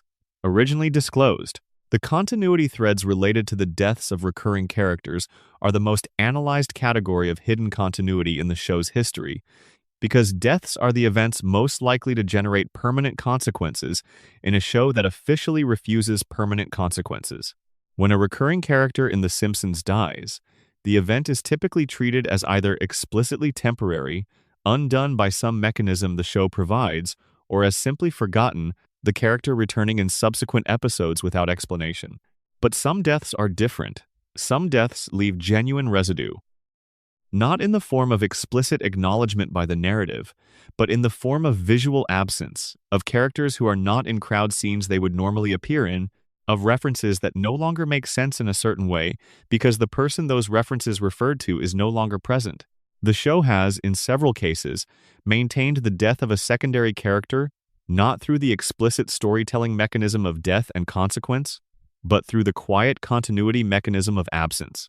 The character who tests this mechanic most interestingly is not a human character at all. A recurring animal character in the show, one who was involved in storylines across multiple seasons and who had developed a specific visual personality and a specific relationship with the main family, died in an episode that treated the death as permanent and significant. The episode's emotional register was different from the show's usual tone. The death was quiet and real and without comedy. And in the episodes that followed, that animal was not there. Not in the places it would have been. Not in the shots where it would have been visible. The absence was maintained across dozens of episodes before the character eventually appeared again in a context that the show never explained, but which the fan community received as a kind of resurrection. Unofficial and unreferenced, but felt. The hidden continuity threads related to the history of Homer and Marge's relationship are embedded throughout the show's long run in ways that reward viewers who have spent significant time with the series. References appear in later seasons to events from early seasons that the show officially forgot about. A line of dialogue that would make no sense unless you knew about a specific event from a Season 10 episode. A visual detail in a flashback sequence that contradicts the established version of Homer and Marge's origin story, but which corresponds exactly to a specific alternative version of that story that appeared briefly in a single episode. From the show's middle period, these continuity contradictions, which most analysts categorize as errors, or as the natural consequence of a show that has been running long enough to lose track of its own history, sometimes have a different quality. They are too specific to be accidental. They correspond too precisely to earlier material to be coincidental. The show is either maintaining a hidden thread of continuity that runs alongside and sometimes contradicts the official version of events, or there are people on the production staff who remember everything the show has ever done and occasionally fold that memory back into current episodes in ways that look like errors to viewers who are not looking closely enough. The continuity threads related to Burns' empire are among the most elaborate in the show's history. Burns owns things in Springfield that are revealed across dozens of episodes spanning many seasons. The show drops references to Burns' holdings, to his history of acquisitions and corruptions, to the scope of his influence over Springfield's institutions, across a vast stretch of its run. No single episode consolidates these references. No episode steps back and tallies the full extent of Burns' reach across the town. But if you collect all of those references, spread across 36 years of episodes, the picture that emerges is of a man who has been systematically acquiring ownership of and influence over every institution in Springfield for longer than most of the show's characters have been alive. The breadth of Burns' empire is a hidden continuity thread, assembled from details that each appear minor in isolation but which together constitute something like a conspiracy. The characters who die in the Treehouse of Horror episodes and then continue to appear in the main series are not just a continuity exception. They are a hidden argument that the show makes across its Halloween episodes about the relationship between the show's horror register and its main register. The horror episodes kill people. The main episodes do not. But the characters who die in horror episodes are the same characters who continue to live in main episodes. Which means that every time a character who died in a Treehouse of Horror episode appears in a regular episode, there is a subtle dissonance, a reminder that there exists a version of Springfield's story in which these characters did not survive, in which the consequences that the main series refuses to deliver were delivered in the horror space. The most extraordinary hidden continuity thread in the show's history is one that has been assembled by fans over years of attentive watching and which the show has never confirmed or denied. It concerns a specific secondary character who appears across dozens of episodes spanning the show's full run. This character's appearances, when plotted chronologically, trace a story of gradual change, of something happening to this person over the years of the show, something that the main narrative never addresses directly. The character's visual design shifts subtly. Their behavior in background scenes shifts. Their relationship to other background characters shifts. Over the full run of the show, this character's background story arcs from one state to another state, and the arc is complete enough to read as intentional, even though the show has never acknowledged it as a narrative. Whether this is the most elaborate hidden story ever told in the background of a network television program, or the most sophisticated piece of pattern recognition by dedicated fans, is a question that admits no clean answer. The evidence is there, the pattern is there. What the evidence and the pattern mean is something each viewer gets to decide for themselves. The continuity of Springfield's geography contains hidden threads of its own. Locations established in early episodes and then not seen again for decades reappear in later episodes in states that correspond to the amount of time they would have been unoccupied or decaying if the show's internal time had actually been passing. A building visible in a single background shot in Season 2 reappears briefly in Season 20 in a state of significant disrepair. The decay is consistent with approximately 20 years of neglect, which means that either this is a production coincidence of extraordinary specificity or someone on the show has been tracking the timeline of Springfield's geography in ways that the floating timeline officially says should not matter. The deaths of recurring characters that occur outside the Treehouse of Horror episodes, the ones that happen in the main series under circumstances that the show intends to be treated as permanent, leave traces in the background of subsequent episodes that constitute a hidden memorial tradition. The spaces those characters occupied, the bars and schools and workplaces where they were regularly visible, are not exactly the same in episodes after those deaths as they were before. Something is different. A seat that would have been occupied is empty. A visual position in a crowd that a specific character always occupied is unfilled. The town remembers the people it has lost in the geography of its community spaces, even when the narrative refuses to acknowledge that it remembers. The show's most significant confirmed death, that of a major recurring character in its 14th season, left traces in the show's visual and narrative fabric for years afterward. The traces were not explicit. They were not called out by the narrative. But they were there, in the background of scenes, in the specific ways certain other characters behaved when certain subjects were raised, in the visual choices made in scenes that took place in spaces associated with the deceased character. The show grieved, in its own particular way, in the background, in the margins, in the places where grief lives when it cannot be stated directly. Section 10. The writers hiding themselves meta-Easter eggs. The Simpsons writing staff is one of the most educated, most self-aware, most collectively intelligent groups of people ever assembled to write a network television comedy. The show has employed writers from Harvard, from Oxford, from MIT, from every significant academic institution that produces the kind of people who become comedy writers. It has employed mathematicians who wrote jokes about topology. It has employed philosophers who structured comedy premises around logical paradoxes. It has employed historians who hid historical details so specific in their scripts that the relevant academic communities occasionally noticed and commented on it. All of these people, with all of this knowledge, and all of these specific intellectual histories, and all of these personal relationships to culture and literature and science and mathematics, have been hiding themselves in the show for 36 years. Not symbolically, literally, their names, their likenesses, their personal histories, their private jokes, their professional frustrations, their enthusiasm for specific ideas that had no business being in a network animated sitcom. All of it is there, in the background, in the margins, in the text that runs underneath the text that runs underneath the show. The Harvard Lampoon connection is the most frequently discussed aspect of the show's writing room culture, and it has been analyzed primarily in terms of what it means for the show's comedy sensibility, for the intellectual register of its jokes, for the depth of cultural reference that the show consistently deploys. But the Harvard connection also means something specific for the show's Easter egg culture, because people who went to Harvard together in the 1980s and then ended up writing for The Simpsons together in the 1990s share a very specific set of references, a very specific set of private jokes, a very specific set of cultural touchstones that form the invisible architecture of a particular intellectual generation. Some of those private jokes are in the show, encoded in the background, in the text on signs, in the names of minor characters, in the specific books visible on shelves in background shots. references that are completely legible to a certain generation of Harvard-educated comedy writers and completely opaque to everyone else. References that have been in the show for decades without anyone outside that specific community fully understanding what they mean. The writers have hidden their own names in the show more times than any systematic accounting has been able to document. Not just in the credits, which is where their names officially appear, but within the text of the show itself.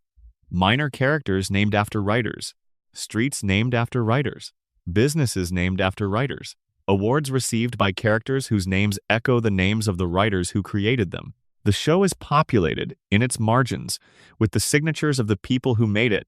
The most elaborate example of a writer embedding themselves in the show's text is too specific to a particular writer's career and personal history to detail without identifying that writer. But the general shape of it is worth describing. A writer who worked on the show during a specific period of its history, who had a particular intellectual preoccupation with a specific area of mathematics, embedded references to that mathematical area throughout their scripts in ways that are mathematically accurate and mathematically interesting to anyone with the relevant background, but completely invisible to viewers without it. The mathematical content is there. It is correct. It is embedded in the dialogue and the visual content of episodes in ways that constitute a genuine contribution to the popularization of a specific mathematical concept that the writer found compelling. This is not an isolated example. The show's writing staff, across its history, has included people with strong interests in specific areas of knowledge, and those interests have leaked into the show through the Easter egg tradition. An astronomer's knowledge of planetary science and background visual details in episodes not about space, a classicist facility with Latin in the specific Latin phrases that appear in background signage throughout Springfield. A computer scientist's knowledge of programming and jokes about technology that are simultaneously surface-level comedy and technically accurate descriptions of real computational concepts. The show's most celebrated mathematical Easter egg is the one that appears in the episode where Homer is sucked into a three-dimensional world. The mathematical content of that sequence, the equations visible on the walls and floating in the space around Homer, are genuine higher mathematics. They have been checked and confirmed by professional mathematicians. They are not gibberish dressed to look like math. They are real, and some of them are genuinely interesting problems that were current in the mathematical literature at the time of the episode's production. The writers put real mathematics in the background of a comedic sequence about a man trapped in a three-dimensional world, knowing that the vast majority of their audience would read it as decoration and a small fraction would read it as an invitation. The self-referential Easter eggs, the ones where the show references itself, require a different kind of attention than the external cultural references because they require knowledge of the show itself rather than knowledge of the outside world. There are moments in the show where something in the background references a specific episode from the show's history. An object from an earlier episode appears in the background of a much later one, recognizable as a specific prop from a specific storyline to viewers who remember it. A visual joke is made that functions as a punchline to a setup that happened in a different episode years earlier. A storyline in a late-season episode contains a resolution to a narrative thread that a much earlier episode introduced and apparently abandoned, visible as a resolution only to viewers who remember the earlier episode clearly enough to recognize the connection. These self-referential Easter eggs are the show's way of rewarding sustained viewership. They are the show saying something to the viewer who has been there since the beginning, who has accumulated enough of the show's history in their memory to recognize these connections when they appear. They are not accessible to casual viewers or new viewers. They require investment. They are the part of the show that belongs exclusively to the people who have never stopped watching. The show's writers have also embedded commentary on their own creative process in the show's text in ways that are recognizable if you know what the creative process of writing television looks like from the inside. There are episodes in which the structure of the episode itself seems to acknowledge the specific challenges of writing that kind of episode. An episode that is visibly struggling with its third act contains, in its third act, a background element that reads as a commentary on third act struggles. An episode that deals with a topic the show has covered before contains a subtle visual nod to the earlier episode's treatment of the same topic, an acknowledgement by the current production that they know they are working in covered territory. The commentary on network television as an institution is embedded throughout the show's run in Easter eggs that require knowledge of the network television landscape to fully appreciate. Springfield's local television station, Channel 6, is a character in the show's universe that has been used across its history to comment on the economics and content of commercial broadcast television. The programming visible on Channel 6's background shots, when the television in the Simpsons home is visible and tuned to it, constitutes a history of American commercial television across the show's production period, rendered as parody in the background of scenes about something else. The specific targets of the show's media satire are embedded more precisely in the visual and dialogue content of episodes than casual viewers typically register. The show's criticism of commercial television is not just general, it is specific. It references specific shows, specific broadcast practices, specific executive decisions, specific economic structures of the television industry at specific moments in the show's history. And these specific references are sometimes too specific to be fully legible without knowledge of the industry landscape at the time of the episode's production. The Easter eggs that comment on the show's own production history are among the most moving in the show's catalog, because they document something true about the experience of making a television show for an extremely long time. The episodes that deal with departure from the show, whether through the departure of writers or through the deaths of voice actors or through the changing of production staff, contain visual and dialogue content that acknowledges those departures in ways that the official narrative of the episode never makes explicit. These are the moments when the show lets itself grieve, or celebrate, or simply mark the passage of the people who made it what it was. Hidden in the background, expressed in the show's private language of Easter eggs, communicated to the fraction of the audience that knows how to read it. There are specific episodes in the show's history that function, in their hidden layer, as love letters to specific departed members of the production team, not in any way that the official broadcast acknowledged, not in any way that the press materials noted, but visible to the people who worked alongside those individuals and who knew what the specific hidden references meant. A line of dialogue that echoes something a specific writer used to say in the writer's room. A visual detail that references a specific habit or preference or joke belonging to someone who is no longer there. A piece of music in the background of a scene that corresponds to something a departed voice actor particularly loved.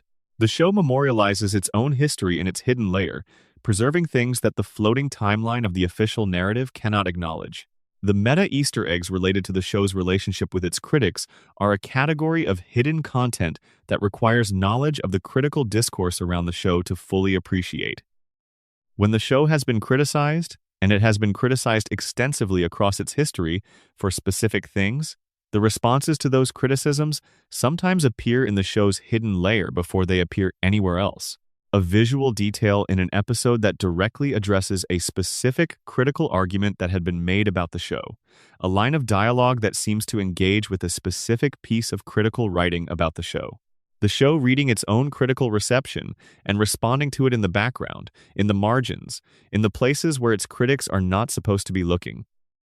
The most extraordinary meta Easter egg in the show's history is one that spans multiple seasons and that appears to document the show's awareness of its own decline, if that is the right word for what the show experienced in its middle and later seasons, in the hidden layer of episodes that are officially about other things. There are visual and dialogue elements in episodes from the show's later period that correspond, in their specific character, to an awareness that something has changed, that the show is in a different relationship with itself than it was in its earlier period, that the thing that made it extraordinary in its first decade was not fully available to it in its second and third decades.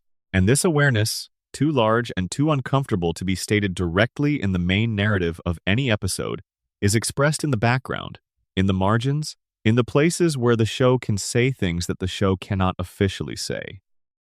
Section 11. The final layer Easter eggs that connect everything.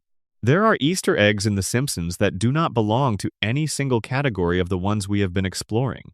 They do not live purely in the background art or purely in the dialogue or purely in the couch gag or purely in the opening credits. They live in the space between all of these things, in the connections between them, in the way one element of the show's hidden text corresponds to another element in a different episode in a different season, and the connection between them reveals something that neither element reveals on its own.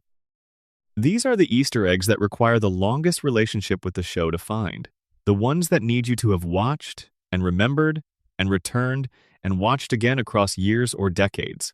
The ones that are not hidden in a single frame, but hidden in the relationship between frames from episodes that aired years apart. The ones that the show has been constructing across its entire run, building a connection one piece at a time, waiting for the viewer who has been paying enough attention long enough to see the whole picture. The most fundamental of these connecting Easter eggs is the one that ties the show's recurring symbols together into a single, coherent visual system. There are objects that recur in The Simpsons across episodes with a consistency that goes beyond production convenience. Certain colors, certain shapes, certain visual configurations that appear in background art and in set decoration, and in the visual design of specific characters across episodes that have no obvious narrative connection. These recurring visual elements form what might be described as a symbolic vocabulary, a set of images that the show has given specific weight and specific meaning through their accumulated use across hundreds of episodes. The color yellow, which is of course the skin color of Springfield's residents, operates as a visual motif throughout the show in ways that go beyond simple character design. When yellow appears in background art, in lighting choices, in the color palette of specific sequences, it is doing something. The show has established yellow as a color with specific psychological and narrative weight through its use as the universal complexion of Springfield's population, and when yellow appears elsewhere in the show's visual environment, it carries that weight into those other contexts. The visual language of contamination, of exposure, of invisible damage is expressed partly through the persistence of yellow as the show's dominant color. The donut is another visual element that recurs throughout the show, with a frequency and a specific contextual consistency that elevates it from food item to symbol. Homer's relationship with donuts is one of the most well-known running gags in the show's history, but the donut's visual presence in The Simpsons is not confined to scenes involving Homer. The donut appears in background art, in dream sequences, in metaphorical contexts, in visual jokes that are not about Homer or about food. It appears in shapes and proportions that give it the visual weight of a meaningful symbol without the show ever making that meaning explicit. The hole in the center of the donut, the emptiness surrounded by sweetness, the thing that is absent from the thing that is present, this configuration appears across the show's visual vocabulary in contexts that do not involve donuts at all, encoded in the visual design of specific spaces and objects that share the donut's essential geometry. The connection between the show's earliest episodes and its most recent ones is documented through recurring visual elements and recurring dialogue constructions that create a thread between the show's beginning and its present, that the floating timeline officially denies exists. There are lines of dialogue in recent seasons that echo, in their specific construction, lines from the earliest seasons, not quoted, not referenced, but shaped in the same way, reaching the same kind of observation through a different specific situation. The show's voice, whatever that means for an entity that has had dozens of different writers and producers and directors across its run, has maintained something consistent enough to be identifiable, and that consistency is itself a hidden thread, visible when you look at the show's beginning and its current moment side by side. The Easter eggs that connect the show's external cultural references to each other are among the most intricate in the show's catalog. The show has embedded references to a vast range of outside culture, and in many cases, those references are not independent. They relate to each other. A visual reference to a specific film that appears in one episode corresponds to a dialogue reference to a film from the same director in a different episode. A literary reference in one season responds to a different literary reference in a different season that was working with the same theme from a different angle. The show's accumulated cultural references form a map of intellectual preoccupations that is richer and more coherent than any single episode or season would suggest. The connections between the show's Springfield-based universe and the real world it has been commenting on for 36 years are documented through Easter eggs that operate as time capsules. Specific hidden references that were contemporary when they were made, and which have since become historical. These time capsules allow viewers who encounter the show at different historical moments to date episodes with some precision based on the hidden content rather than the explicit production information. The show's relationship with its own historical context is documented in its hidden layer in ways that the surface narrative does not always preserve. There is a category of Easter egg that the show has been deploying across its entire run that connects every other category of Easter egg in this video. It is the self-aware Easter egg, the one where the show places a hidden detail that acknowledges the existence of hidden details. A background sign that references the practice of hiding things in background signs. A couch gag that is about the nature of couch gags. A chalkboard sentence that is about the act of writing chalkboard sentences. A piece of dialogue that acknowledges, from inside the fiction, that the show is a fiction that people analyze. These self-aware Easter eggs are the show looking at itself, and they create a loop of reference and acknowledgement that has been running in the background of the show since roughly the middle of its first decade. The final layer of Easter eggs in The Simpsons is one that can only be experienced by watching the show for a very long time with your full attention. It is not in any single frame. It is not in any single line of dialogue. It is not in the opening credits, or the couch gag, or the chalkboard, or the background signage, or the visual cultural references, or the dialogue beneath the dialogue. It is in all of them simultaneously. It is the experience of watching a show for long enough that you begin to feel its internal logic, not just to understand it intellectually, but to feel it the way you feel the logic of a place you have lived in for years, the way you know where things are without having to think about where things are, the way you stop navigating and start inhabiting. The Simpsons, watched in that mode, reveals its final Easter egg. The show is about time.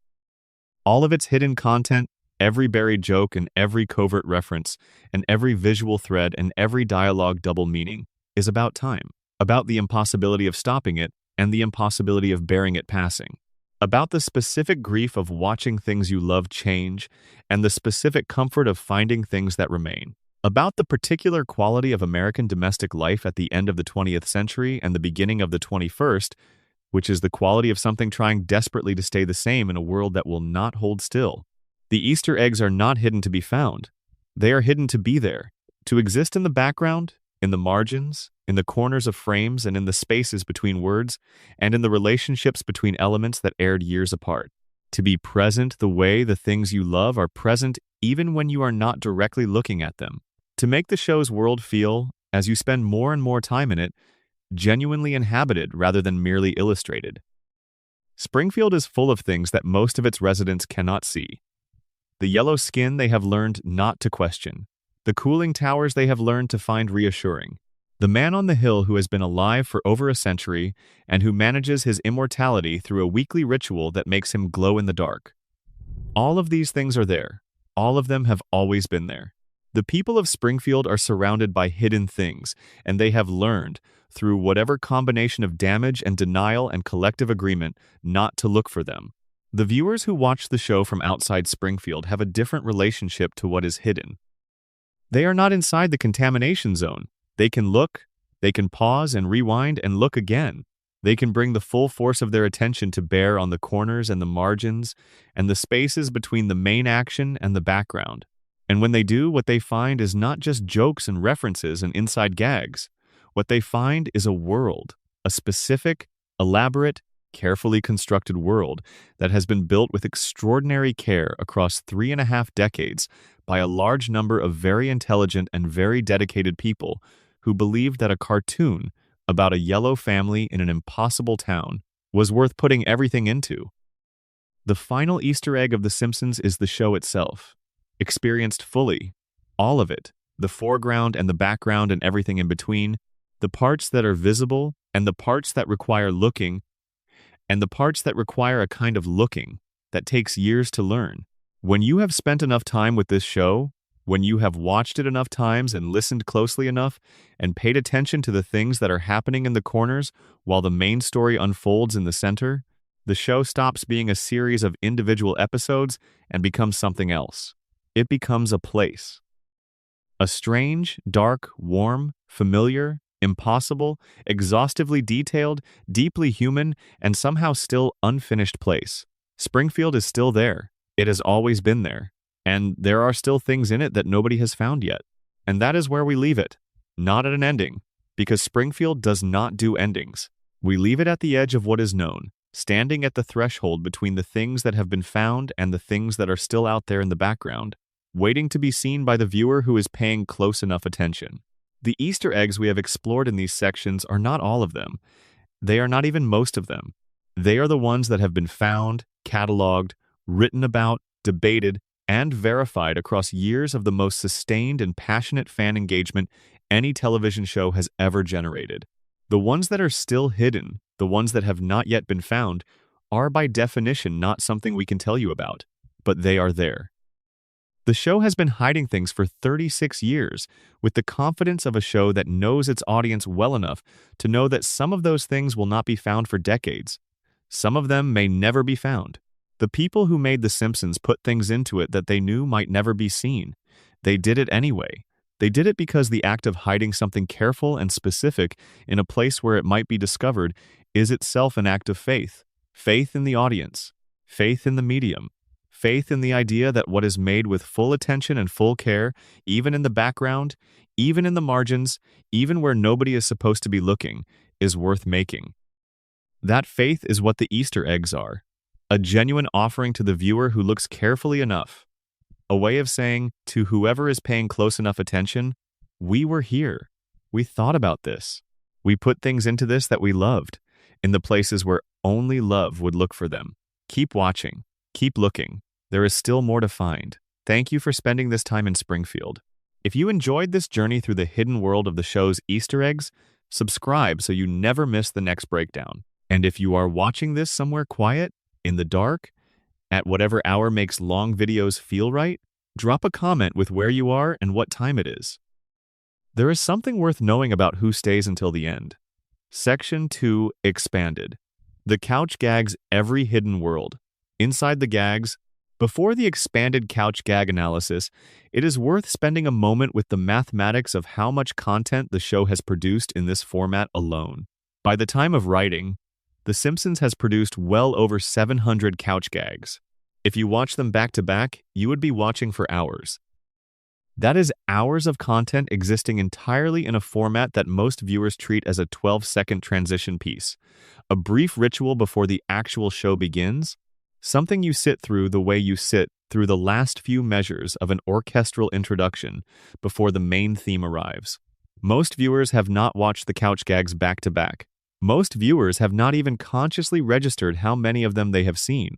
The couch gag is processed subconsciously in most households, the way a familiar piece of furniture is processed, as something that is simply there, part of the expected landscape, unremarkable in its presence and unremarkable in its specific configuration on any given evening. This is the greatest protective camouflage in the history of television comedy, something that is seen by tens of millions of people every week and remembered by almost none of them. A comedy format that is watched with such habitual inattention that it can contain almost anything and not be consciously processed. The show has used this protection extensively, and the body of hidden content within the couch gag format is substantially larger than most fans realize, even the dedicated ones who have spent significant time with the show. Let us spend more time with specific categories of couch gag that reward close attention, because even among fans who know the format well, these categories are underexplored. The couch gags that depict Springfield's geography from an unusual perspective are a fascinating category because they provide visual information about the town that the main body of the episodes almost never delivers. In a handful of couch gags, the camera pulls back far enough that the Simpson family home is visible within the larger context of the neighborhood, and the neighborhood is visible within the larger context of Springfield, and Springfield is visible within the larger context of a geography that includes the nuclear power plant and the surrounding landscape, and in some cases, the surrounding state or region. These wide-angle views of Springfield are not available in the main series in any consistent way. The show's visual grammar keeps the viewer at street level, in rooms, in the specific human-scale spaces where the characters' lives play out. The couch gag is one of the few places where the show occasionally pulls back far enough to show you where Springfield actually sits in relation to the world around it. And when it does, what you see is interesting. The power plant is always prominent. It dominates Springfield's visual landscape from altitude in a way that is difficult to fully appreciate from street level within the episodes themselves. The plant's cooling towers are the tallest structures in Springfield and the most visually distinctive, and from a bird's-eye perspective, they organize the visual logic of the town around them. The rest of Springfield, the residential streets, the commercial district, the civic buildings, all of them orient themselves in relationship to the plant. The plant is not just the most significant institution in Springfield. It is Springfield's visual center of gravity, and the couch gag is often the only place where the camera is far enough back to show you this. The couch gags that involve the physical destruction of the Simpson home are a category that has accumulated considerable variety across the show's run. The home has been burned, crushed, flooded, invaded, swallowed, dissolved, and subjected to a range of other catastrophic events within the couch gag format. These destruction sequences are typically played for broad comedy, the visual spectacle of a familiar space being rapidly dismantled. But the specific manner in which the home is destroyed in each of these gags is not arbitrary. The manner of destruction in each couch gag destruction sequence corresponds to a specific type of threat that recurs across the main series. When the home is destroyed by fire in a couch gag, the episode that follows typically deals, in some way, with themes of recklessness and consequence. When the home is flooded in a couch gag, the episode typically engages with themes of overwhelm or loss of control. The destruction is thematically previewing the emotional content of the episode. The couch gag is not just a visual gag about the family's home being destroyed, it is a prologue. The couch gags that involve animals are a separate tradition within the format, and they have been used in ways that connect to the show's larger preoccupation with the relationship between human and animal life in Springfield. The show has established, across its main storylines, that Springfield's animal life is distinctly odd. Blinky, the three-eyed fish, Santa's little helper's unusual proportions, the luminous rats inside the nuclear plant, the mutated wildlife that occasionally appears in the areas around Springfield's contaminated waterways. The couch gags that involve animals are drawing from this same well. When animals appear in the couch gag, behaving in ways that are startling or aggressive or simply strange, the show is extending the visual logic of Springfield's contaminated ecosystem into the opening credits space. The couch gags that involve time manipulation, those gags in which the family arrives, sits, and then the action reverses, or the family ages rapidly in their seats, or the timeline stutters and replays, are particularly rich in hidden meaning because they engage directly with one of the show's most fundamental conceits: the floating timeline, the fact that nobody in Springfield ages. The couch gags about time are the show acknowledging this mechanism directly, in the 30 seconds before the episode begins, in the format where it can say things it cannot say in the main narrative. When a couch gag depicts the family aging rapidly and decaying into dust while seated on their couch, the show is doing something specific. It is depicting what would happen if the floating timeline were to stop floating, if the permanent present tense were to give way to actual time, if 36 years of accumulated real time were to descend on these characters all at once. The gag is funny because it is absurd. It is also the show showing you what the alternative to its own formal conceit would look like. This is what would happen if the rules were different. This is what would happen if time worked here the way it works everywhere else. Look at what that would mean for them. And then the couch gag ends, and the episode begins, and the rules resume, and the family is 36 years old rather than 1,000 years old, and everything is fine. The couch gags that involve alternate universes are a category that has expanded considerably in the show's later seasons, and they connect to a set of ideas that the show has been working with since its earliest seasons without always naming those ideas explicitly. The idea that Springfield is one configuration of a family and a town among many possible configurations. The idea that slightly different choices or slightly different circumstances would have produced a completely different version of The Simpsons. The idea that what we are watching is not inevitable but specific, one outcome among many outcomes, one Springfield among many Springfields. These alternate universe couch gags depict the family in visual styles, borrowed from different animated traditions, suggesting that different animation traditions encode different assumptions about what families are and how they relate to each other. They depict the family at different points in history, suggesting that the specific moment when the show was set, the late 20th century, is not the only moment in which this family's dynamics could have played out.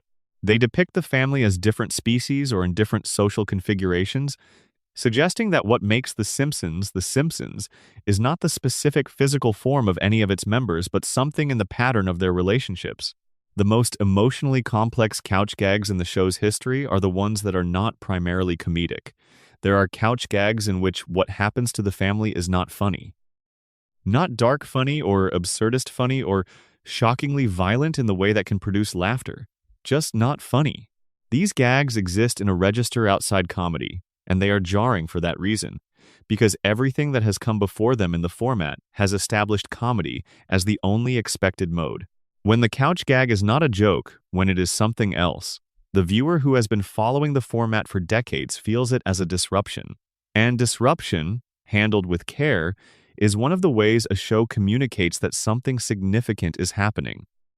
There is a couch gag in which the family arrives and sits, and then the camera holds on them for longer than any couch gag has ever held before, long enough that it stops being a gag and starts being something else.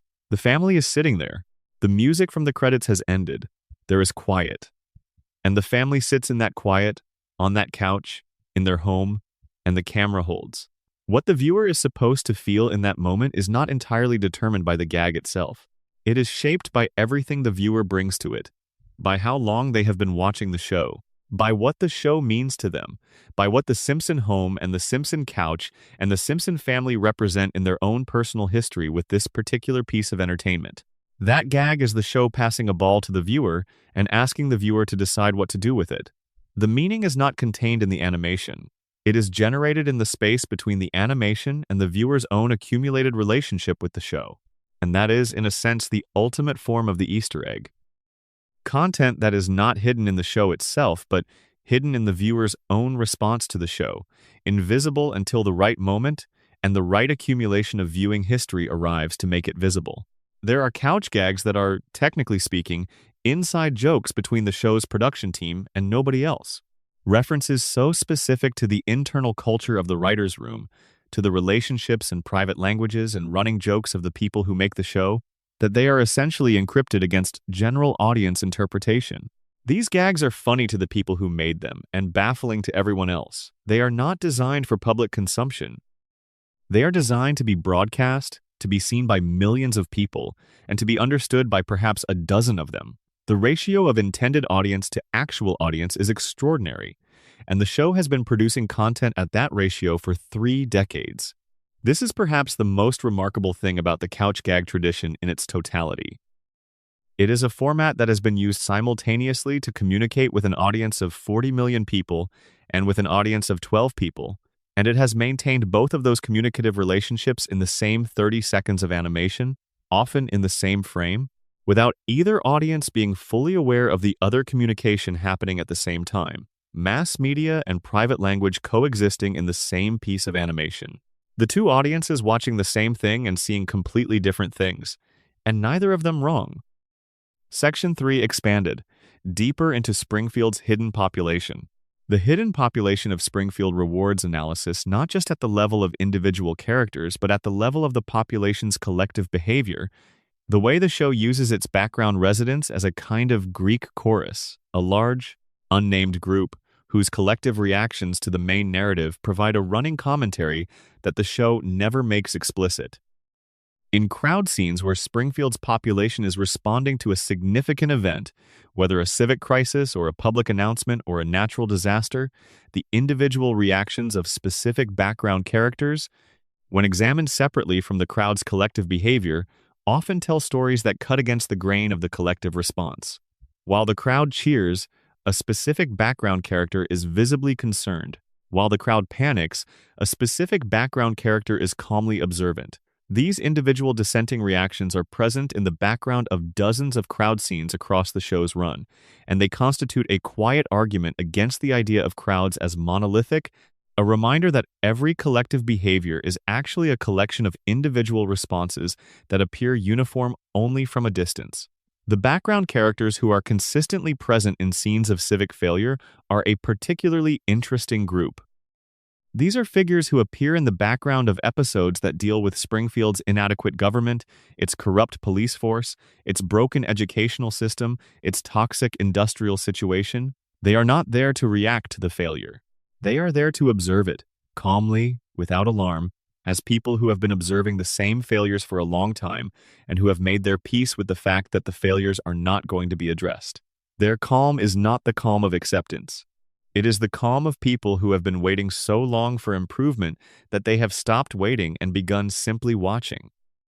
This emotional register, this particular kind of exhausted observation, is one of the most specific and most rarely depicted emotional states in American television comedy, and the show delivers it through the facial expressions of unnamed background characters in episodes that are primarily about other things.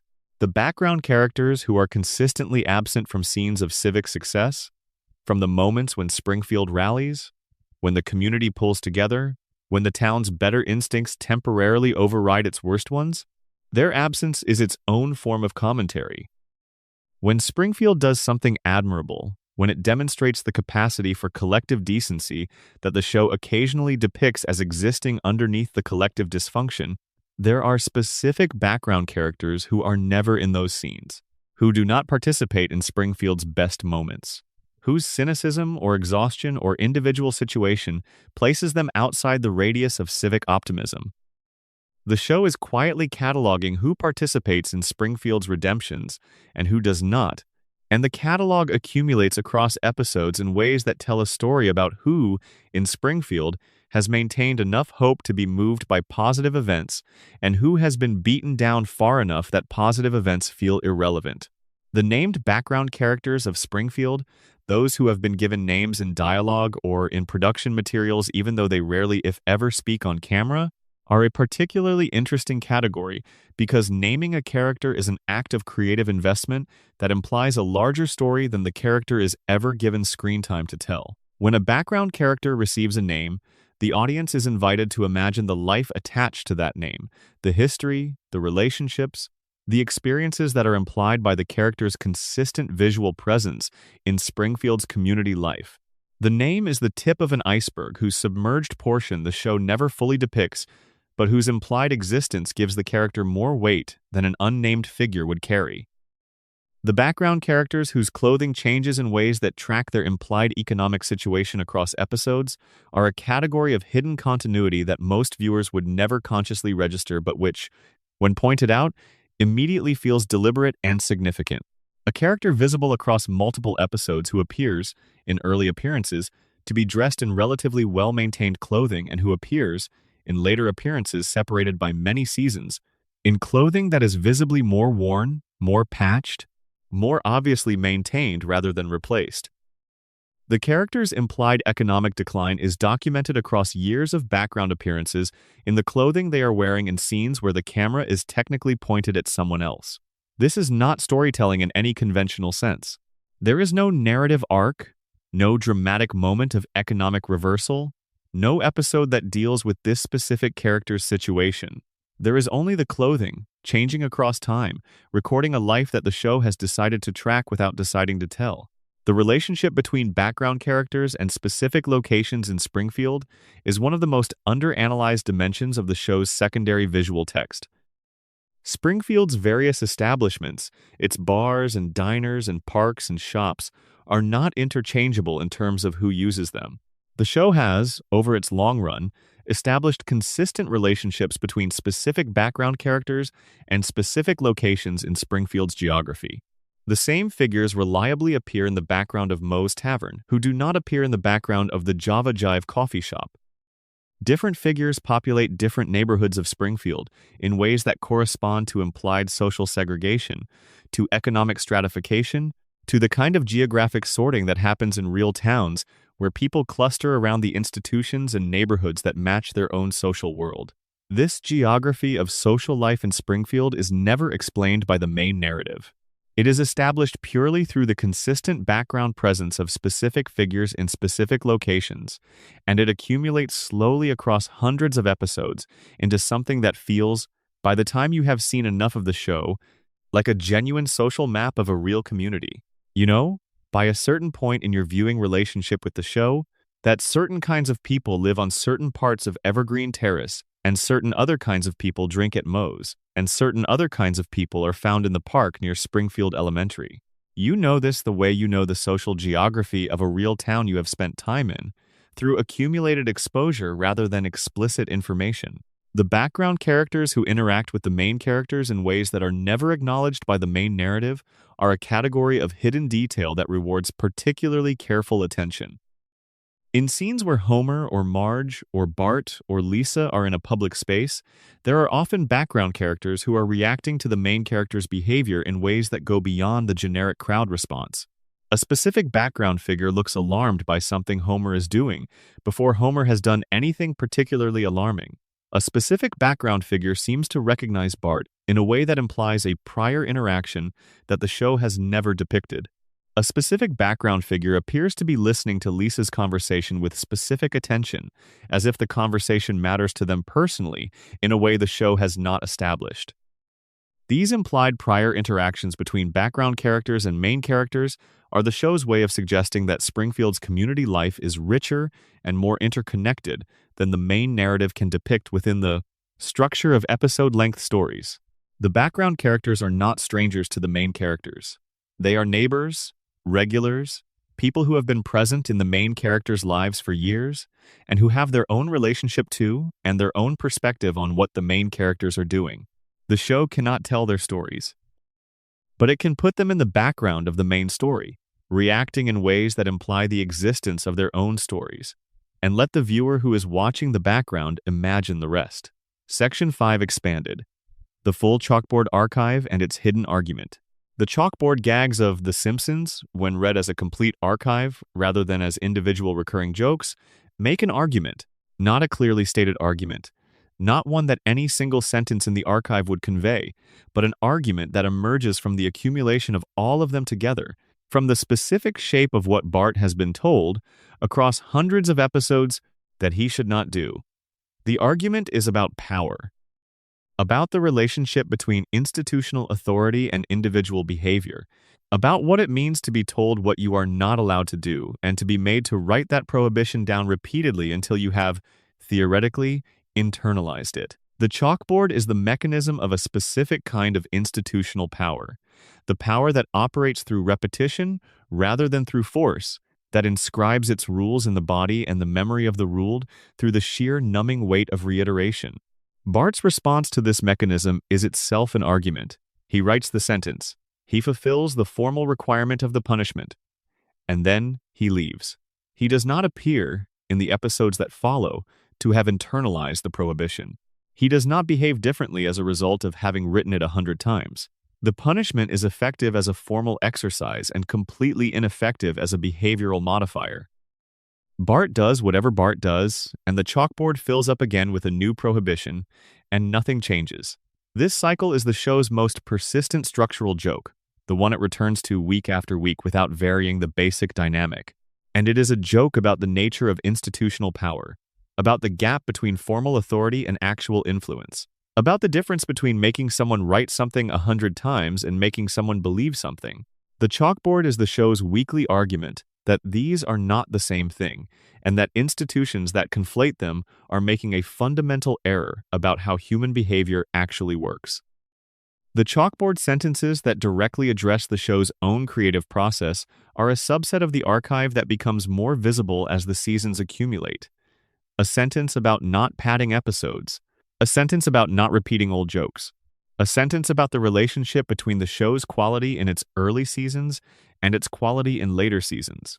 These sentences are the writer's room talking to itself in public, using the most public format available to them to process the specific anxieties and professional pressures of maintaining a creative enterprise across decades of continuous production.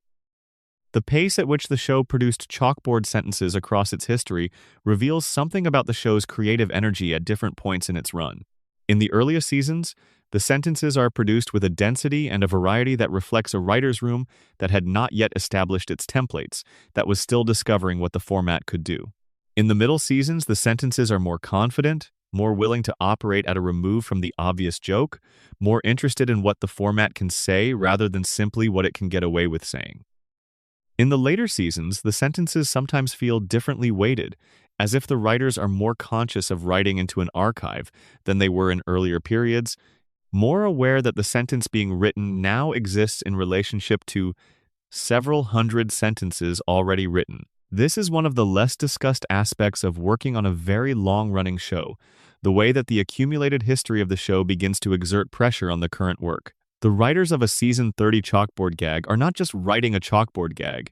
They are writing a chalkboard gag that exists in relationship to every other chalkboard gag the show has produced. The tradition itself becomes a constraint. The expectation of a certain kind of quality, or a certain kind of surprise, or a certain register of comedy is established by the archive, and the current writer has to negotiate with that expectation. The chalkboard sentences that have aged most interestingly are the ones that were written in response to events that have since become historical.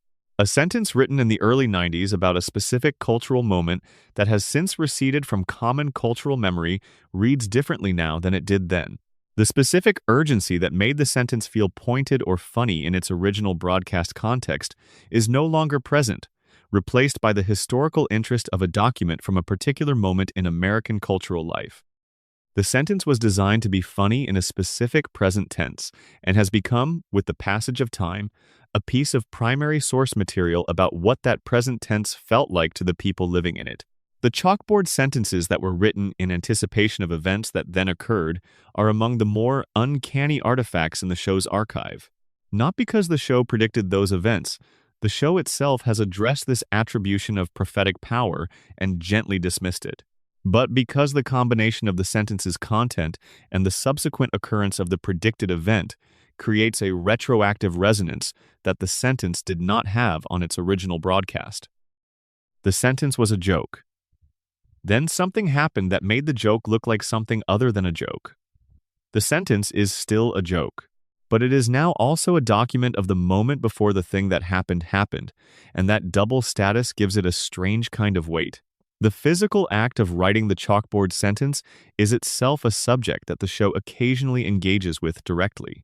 There are episodes in which the camera dwells on the chalkboard sequence for longer than usual, in which the act of writing is made visible in a way that the speed of the usual sequence does not allow. In these extended versions, you can see Bart's hand moving across the board, can see the chalk leaving its marks, can see the sentence accumulating letter by letter, and in that duration, the punishment becomes real in a way that the compressed version of the sequence does not allow. A hand, a piece of chalk, a surface, the same words, over and over, filling the available space. It is a more arresting image than the compressed version because it allows the repetition to register as repetition rather than as a visual shorthand for repetition. Section 6 expanded. Deeper into the Treehouse of Horror universe. The Treehouse of Horror universe is not simply a space where the normal rules of Springfield's reality are suspended. It is a space with its own rules, its own logic, its own continuity. And that continuity has been building across 30-plus years of Halloween episodes into something that is, when examined as a totality, considerably more coherent than most viewers realize. The horror universe's relationship with death is its most distinctive characteristic and its most revealing deviation from the logic of the main series. In the horror universe, death is permanent in a way that it never is in the main series. Characters who die stay dead, at least within the specific horror story in which they die. The consequences of violence are real and irreversible. The world does not reset at the end of the segment.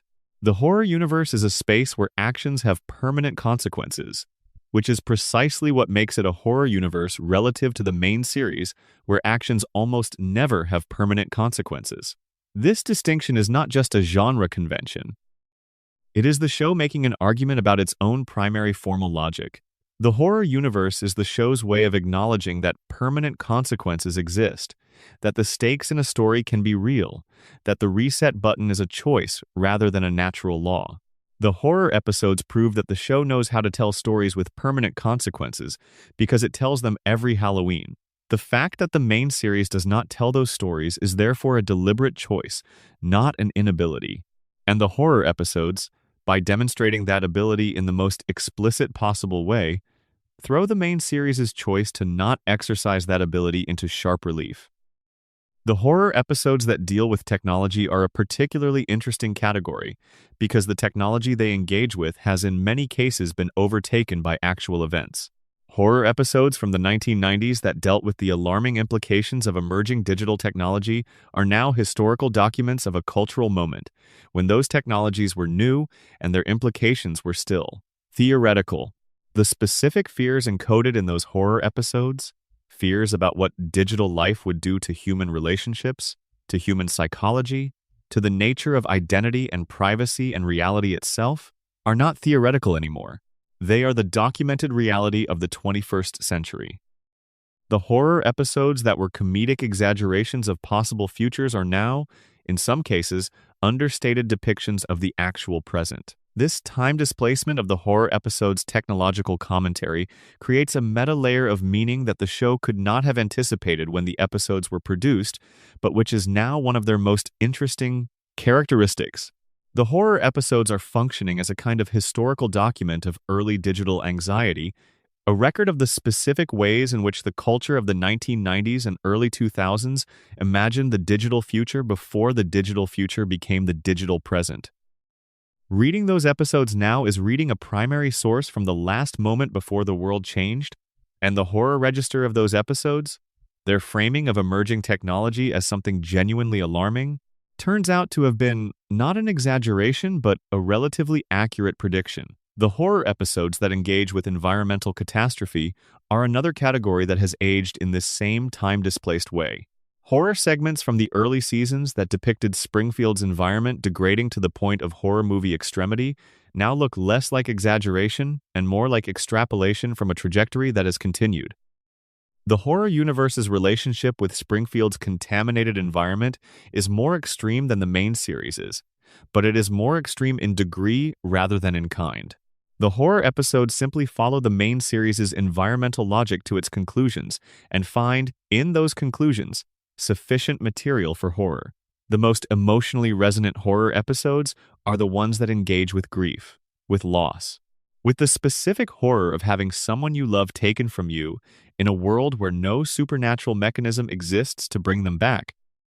These episodes use the horror format to tell stories about real grief, about the experience of loss that the main series' immortal characters and floating timeline cannot honestly tell. The horror format gives the show permission to depict real death, real permanent loss, real irreversible consequence, and in several cases across the horror episode's history, the show has used that permission to tell stories about grief that are more emotionally honest than anything in the main series. These grief stories in the horror format are the show's secret chamber, the place where it keeps the emotional weight that the comedy of the main series cannot accommodate. They are not fun to watch in the way that horror comedy should be fun to watch. They are genuinely moving, sometimes genuinely painful, in ways that you do not expect from a Halloween episode of The Simpsons. And the fact that they exist within the horror format means that most viewers process them as genre exercises and move on, rather than sitting with them the way you would sit with a moment of genuine emotional weight in a drama. The show hides its most emotionally honest content inside the format that the audience is least prepared to receive it seriously. Section 8 expanded. The complete atlas of cultural reference. The cultural references embedded in The Simpsons' visual environment constitute, when cataloged in full, something that resembles a curriculum, a comprehensive engagement with the breadth of Western and increasingly global cultural production, organized not by academic convention, but by the specific interests and enthusiasms and preoccupations of the people who made the show across its 36-year run. The show's engagement with film history is the most thoroughly documented dimension of this curriculum, because film is the reference category that the show's audience has the most direct access to, and because film references are the most visually legible, the easiest to recognize in an animated format that can reproduce their specific visual language. But the show's film references are not uniformly distributed across the history of cinema. They cluster around specific periods and specific traditions in ways that reflect the specific cinematic education of the show's creative team. American cinema of the 1950s, 1960s, and 1970s receives more reference than American cinema of any other period. The specific visual language of mid-century Hollywood, its use of shadow and light, its compositional conventions, its specific approaches to depicting urban and domestic space, is present throughout the show's visual environment in ways that constitute an ongoing conversation with a specific period of American filmmaking.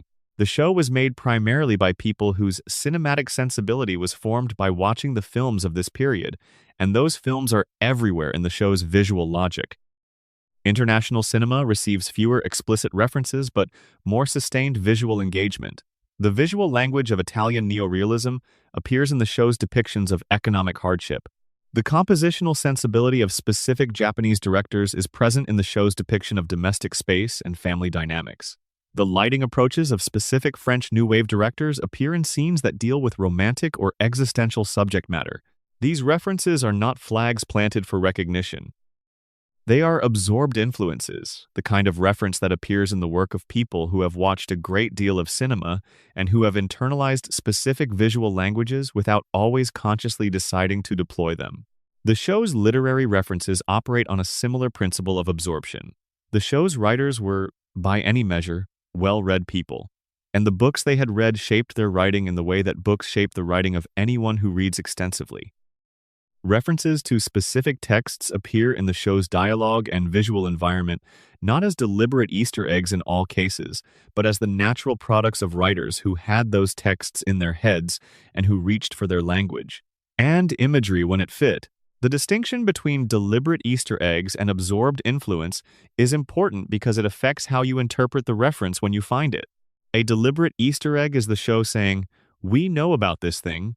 We are acknowledging our awareness of this thing, and we are inviting you to appreciate our awareness if you share it." An absorbed influence is the show saying, "This is the language we think in. These are the texts that shaped how we see the world. You may recognize them if you know them, and if you do not know them, you are experiencing only the surface of what is here." Both types of reference are present in The Simpsons.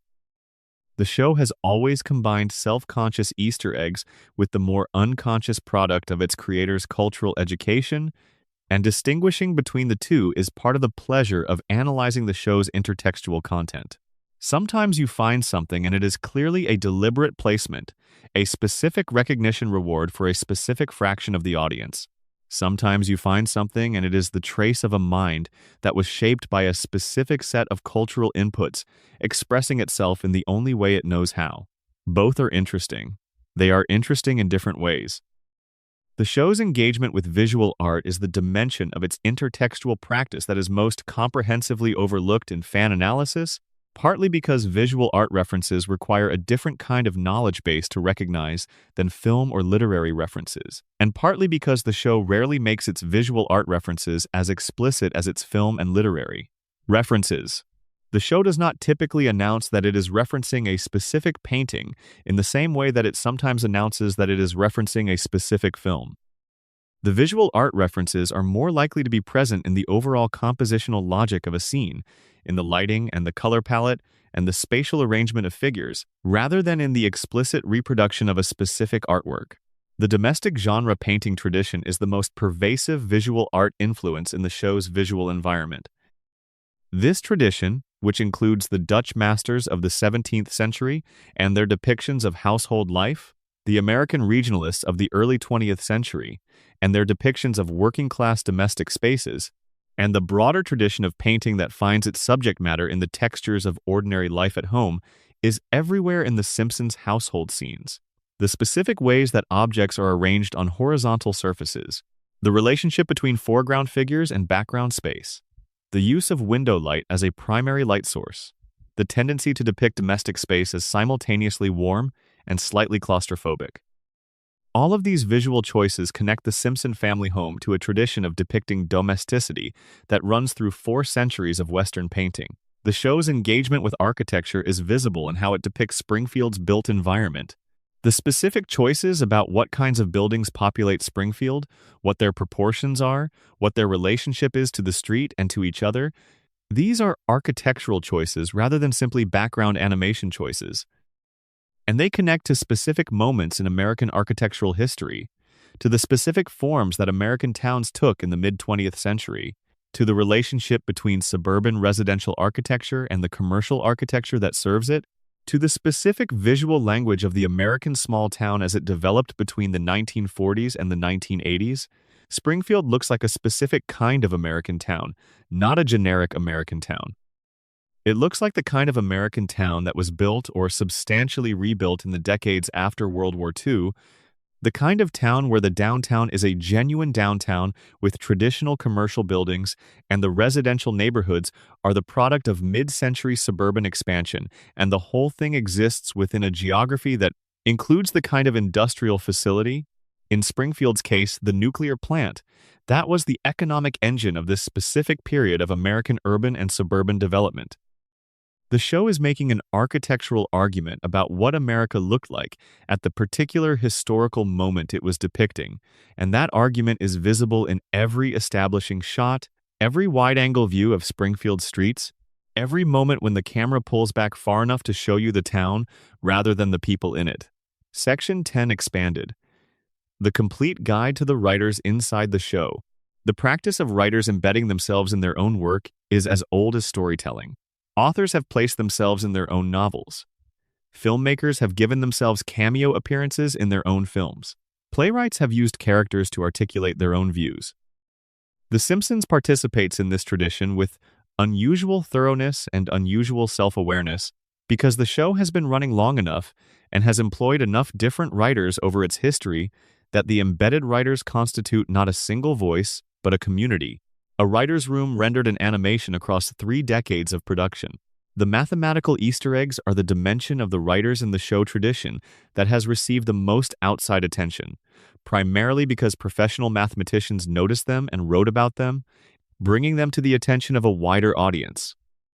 The show has a documented tradition of including accurate mathematics in its episodes, and the people responsible for this tradition are the writers who came to the show from mathematical backgrounds and who could not resist including content from their own professional expertise in a show that was ostensibly about a cartoon, family. The specific mathematics that appears in the show is not uniformly distributed across mathematical topics. It clusters around number theory, around topology, around the mathematical structures that underlie physical reality, and around the borderland between mathematics and physics where questions about the nature of space and time become mathematical questions. These are the areas of mathematics that were being actively developed and discussed in the academic mathematical community during the period when the mathematically inclined members of the show's writing staff were in graduate school and in the early stages of their careers. The mathematics in the show is the mathematics of a specific generation of American mathematical education, filtered through the sensibility of people who loved mathematics enough to pursue it academically, and then found themselves in a room writing jokes about a cartoon family. The physical science Easter eggs are a related category. The show has, across its history, included scientifically accurate content about physics, chemistry, biology, astronomy, and related fields. This content appears in dialogue, in background visual details, and in the specific premises of certain episode plots. The accuracy of this content is not uniform. Some of it is very precise and technically correct. Some of it is simplified to the point of inaccuracy for comedic effect, and some of it is correct in ways that would not have been obvious at the time of the episode's production, but which subsequent scientific developments have confirmed. The writers who came from scientific backgrounds embedded their expertise in the show in ways that were calibrated to be invisible to the general audience, while being recognizable to people with the relevant training. A piece of dialogue that sounds like generic science talk to most viewers, but which is using the precise vocabulary of a specific scientific field in a way that only a person with training in that field would recognize as precise rather than approximate. A visual detail in a laboratory scene that depicts a specific piece of equipment in a way that is functionally correct, accurate to how that equipment would actually be arranged and operated, rather than simply gesturing in the direction of scientific imagery. These details were put in by people who knew what they were putting in, and they were put in for the specific pleasure of the viewer who also knows. The law Easter eggs are a less analyzed category than the mathematical or scientific ones, but they exist in similar density. The show has employed writers with legal training, and those writers have embedded legally accurate content in the show's depiction of Springfield's legal system, its police department, its courts, and its relationship with state and federal regulatory frameworks. The specific legal procedures depicted in courtroom scenes are not always accurate to any particular state's legal practices, but they are accurate to the general logic of American legal procedure in ways that a viewer with legal training would recognize as more than superficial. The specific language used in legal contexts, the specific hierarchies of legal authority that the show depicts, the specific ways in which the show's characters navigate or fail to navigate legal systems. These details have the quality of content created by people who know how the legal system actually works, rather than people who are simply gesturing at the visual and verbal conventions of legal drama. The political science Easter eggs are perhaps the most diffuse of the hidden scholarly content in the show, because political science does not have the same distinctive technical vocabulary as mathematics or physics. Political science translates more easily into ordinary language, and the show's political commentary is often recognizable as commentary without requiring specialist knowledge to access. But there is a layer of political science content in the show that goes below the level of general political commentary into the specific analytical vocabulary of political science as an academic discipline, and this deeper layer is the product of writers who studied political systems academically and who brought that analytical framework with them into the writer's room. The sociology Easter eggs are embedded in the show's depiction of Springfield as a community, in the specific ways the show represents social stratification, social mobility, the relationship between economic position and social behavior, the dynamics of small-town community life, and the interaction between individuals and the institutions that shape their lives. The show's sociological content is not academic in its presentation. It is embodied in the specific stories it tells, in the specific choices it makes about which characters it follows and what happens to them. But the analytical framework underlying those choices reflects the work of writers who had engaged seriously with the sociological literature on community, class, and American social life. The literary Easter eggs that are the most deliberately hidden are not references to other works, but structural homages, moments where the show adopts the formal structure of a specific literary text without citing that text explicitly. An episode whose narrative structure closely mirrors the structure of a specific short story. A character dynamic that follows the arc of a specific novel's central relationship without naming that novel. A scene whose emotional logic is borrowed directly from a specific play without ever acknowledging the borrowing. These structural homages are the most deeply hidden form of literary Easter egg because they require not just recognition of a specific text, but understanding of the text's structure deeply enough to recognize when that structure is being reproduced in a different medium with different characters and a different surface story. The film Easter eggs that operate at the level of structure rather than the level of specific visual quotation are similarly hidden. An episode that follows the narrative structure of a specific film genre without explicitly indicating that it is operating as a genre exercise. An episode whose emotional arc precisely mirrors the arc of a specific film, even though no element of the film's surface story is reproduced. A character's behavior across an episode that follows the character logic of a specific film protagonist, even though the character's specific situation is entirely different. These structural film Easter eggs are the show demonstrating that it understands cinema at the level of story architecture, rather than just at the level of visual quotation, and they reward viewers who know cinema well enough to recognize architectural similarity beneath surface difference. Section 11 expanded. The full final layer. The Easter eggs that connect everything in The Simpsons are not just the ones that connect specific episodes to specific other episodes or specific visual elements to specific cultural references. They are the ones that connect the show's internal life to the external world that it has been in conversation with for 36 years. The ones that make the show's relationship with American culture visible not as a series of individual references, but as an ongoing, evolving, mutual relationship between a piece of entertainment and the culture that produced it. This mutual relationship is what makes The Simpsons unusual among television programs of its length and cultural reach. Most long-running shows are shaped by the culture around them. They absorb cultural change and reflect it back to the audience in the form of updated references, updated social relationships, updated visual styles. But The Simpsons has always done something more than absorb and reflect. It has argued with the culture around it. It has pushed back against specific aspects of American life while celebrating others. It has maintained an analytical relationship with America that most entertainment abandons in favor of a more purely reflective relationship, because analysis creates friction, and friction can lose viewers.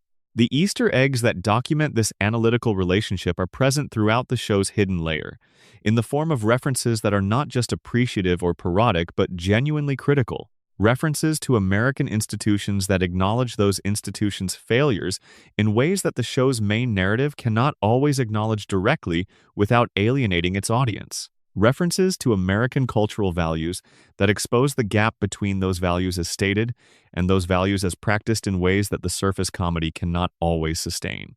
References to the specific experience of specific communities within American life that the show's primary audience might not share, but whose validity the show insists on documenting through the accumulated weight of its hidden references.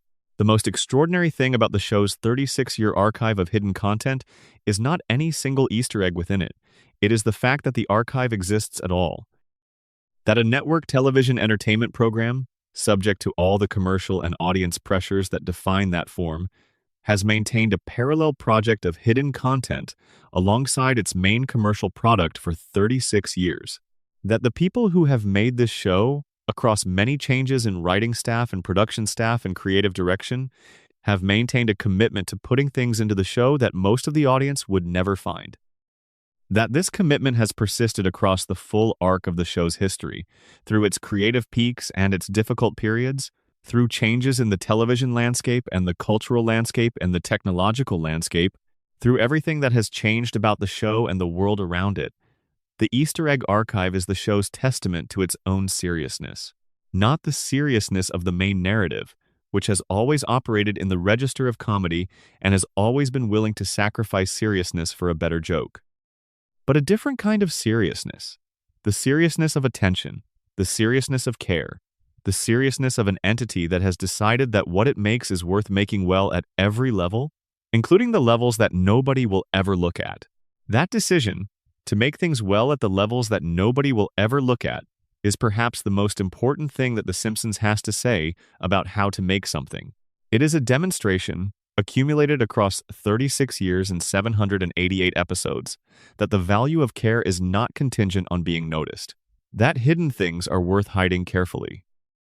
That the effort invested in the background is worth the same effort as the effort invested in the foreground, not because the background will receive the same attention, but because it deserves the same attention. Because you are making a world, and worlds are worth making with full attention, even in the parts that nobody visits. The Easter eggs we have not found are not failures. They are the continuing evidence of the decision to care. They are the show's remaining invitation, standing open across decades of episodes, waiting for the viewer who is paying close enough attention to walk through it, and they will still be there tomorrow. And next week. And in whatever years remain to this remarkable, peculiar, endlessly generous show, hidden in the background, waiting to be seen, Springfield will be there when you come back. It always has been, and it is still full of things waiting to be found. Thank you for spending this time exploring the hidden world of Springfield. If you want to keep going deeper, subscribe and join the next breakdown. And wherever you are right now, whatever time it is where you are watching, drop it in the comments. It matters more than you might think to know who is out there in the dark, still looking. Expansion Section 3. Background characters and hidden faces. Extended. There is a particular pleasure in watching something unfold slowly, in pausing on a frame that most people scroll past, in letting your eyes drift away from Homer or Bart and settle somewhere behind them in the corner of a diner, along the back wall of a school hallway, in the passenger seat of a car visible for half a second through a window. That is where the Simpsons writers lived.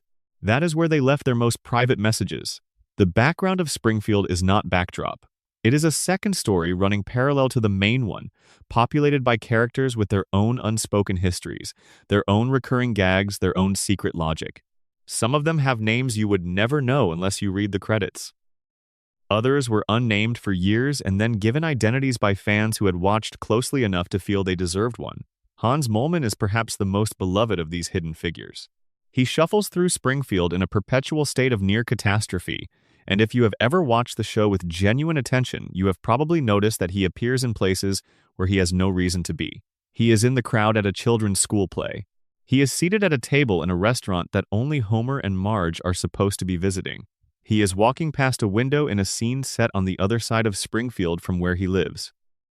The writers treat his appearances as a kind of private joke, a "Where's Waldo?" built into the fabric of the show. In one episode, he can be spotted in the background of a scene and then, moments later, in the foreground of a scene, set in a completely different location. The implication is never addressed. He is simply there, then there again, a ghost haunting Springfield with quiet dignity. Then there is the matter of what background characters are doing when you watch them. The show's animators, particularly during the classic seasons, would give minor figures in crowd scenes their own microstories, a couple arguing silently at a table.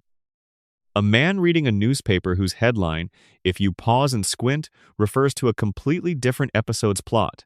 A child at the back of a classroom drawing something on their desk that, when isolated and zoomed, turns out to be a small cartoon of Bart.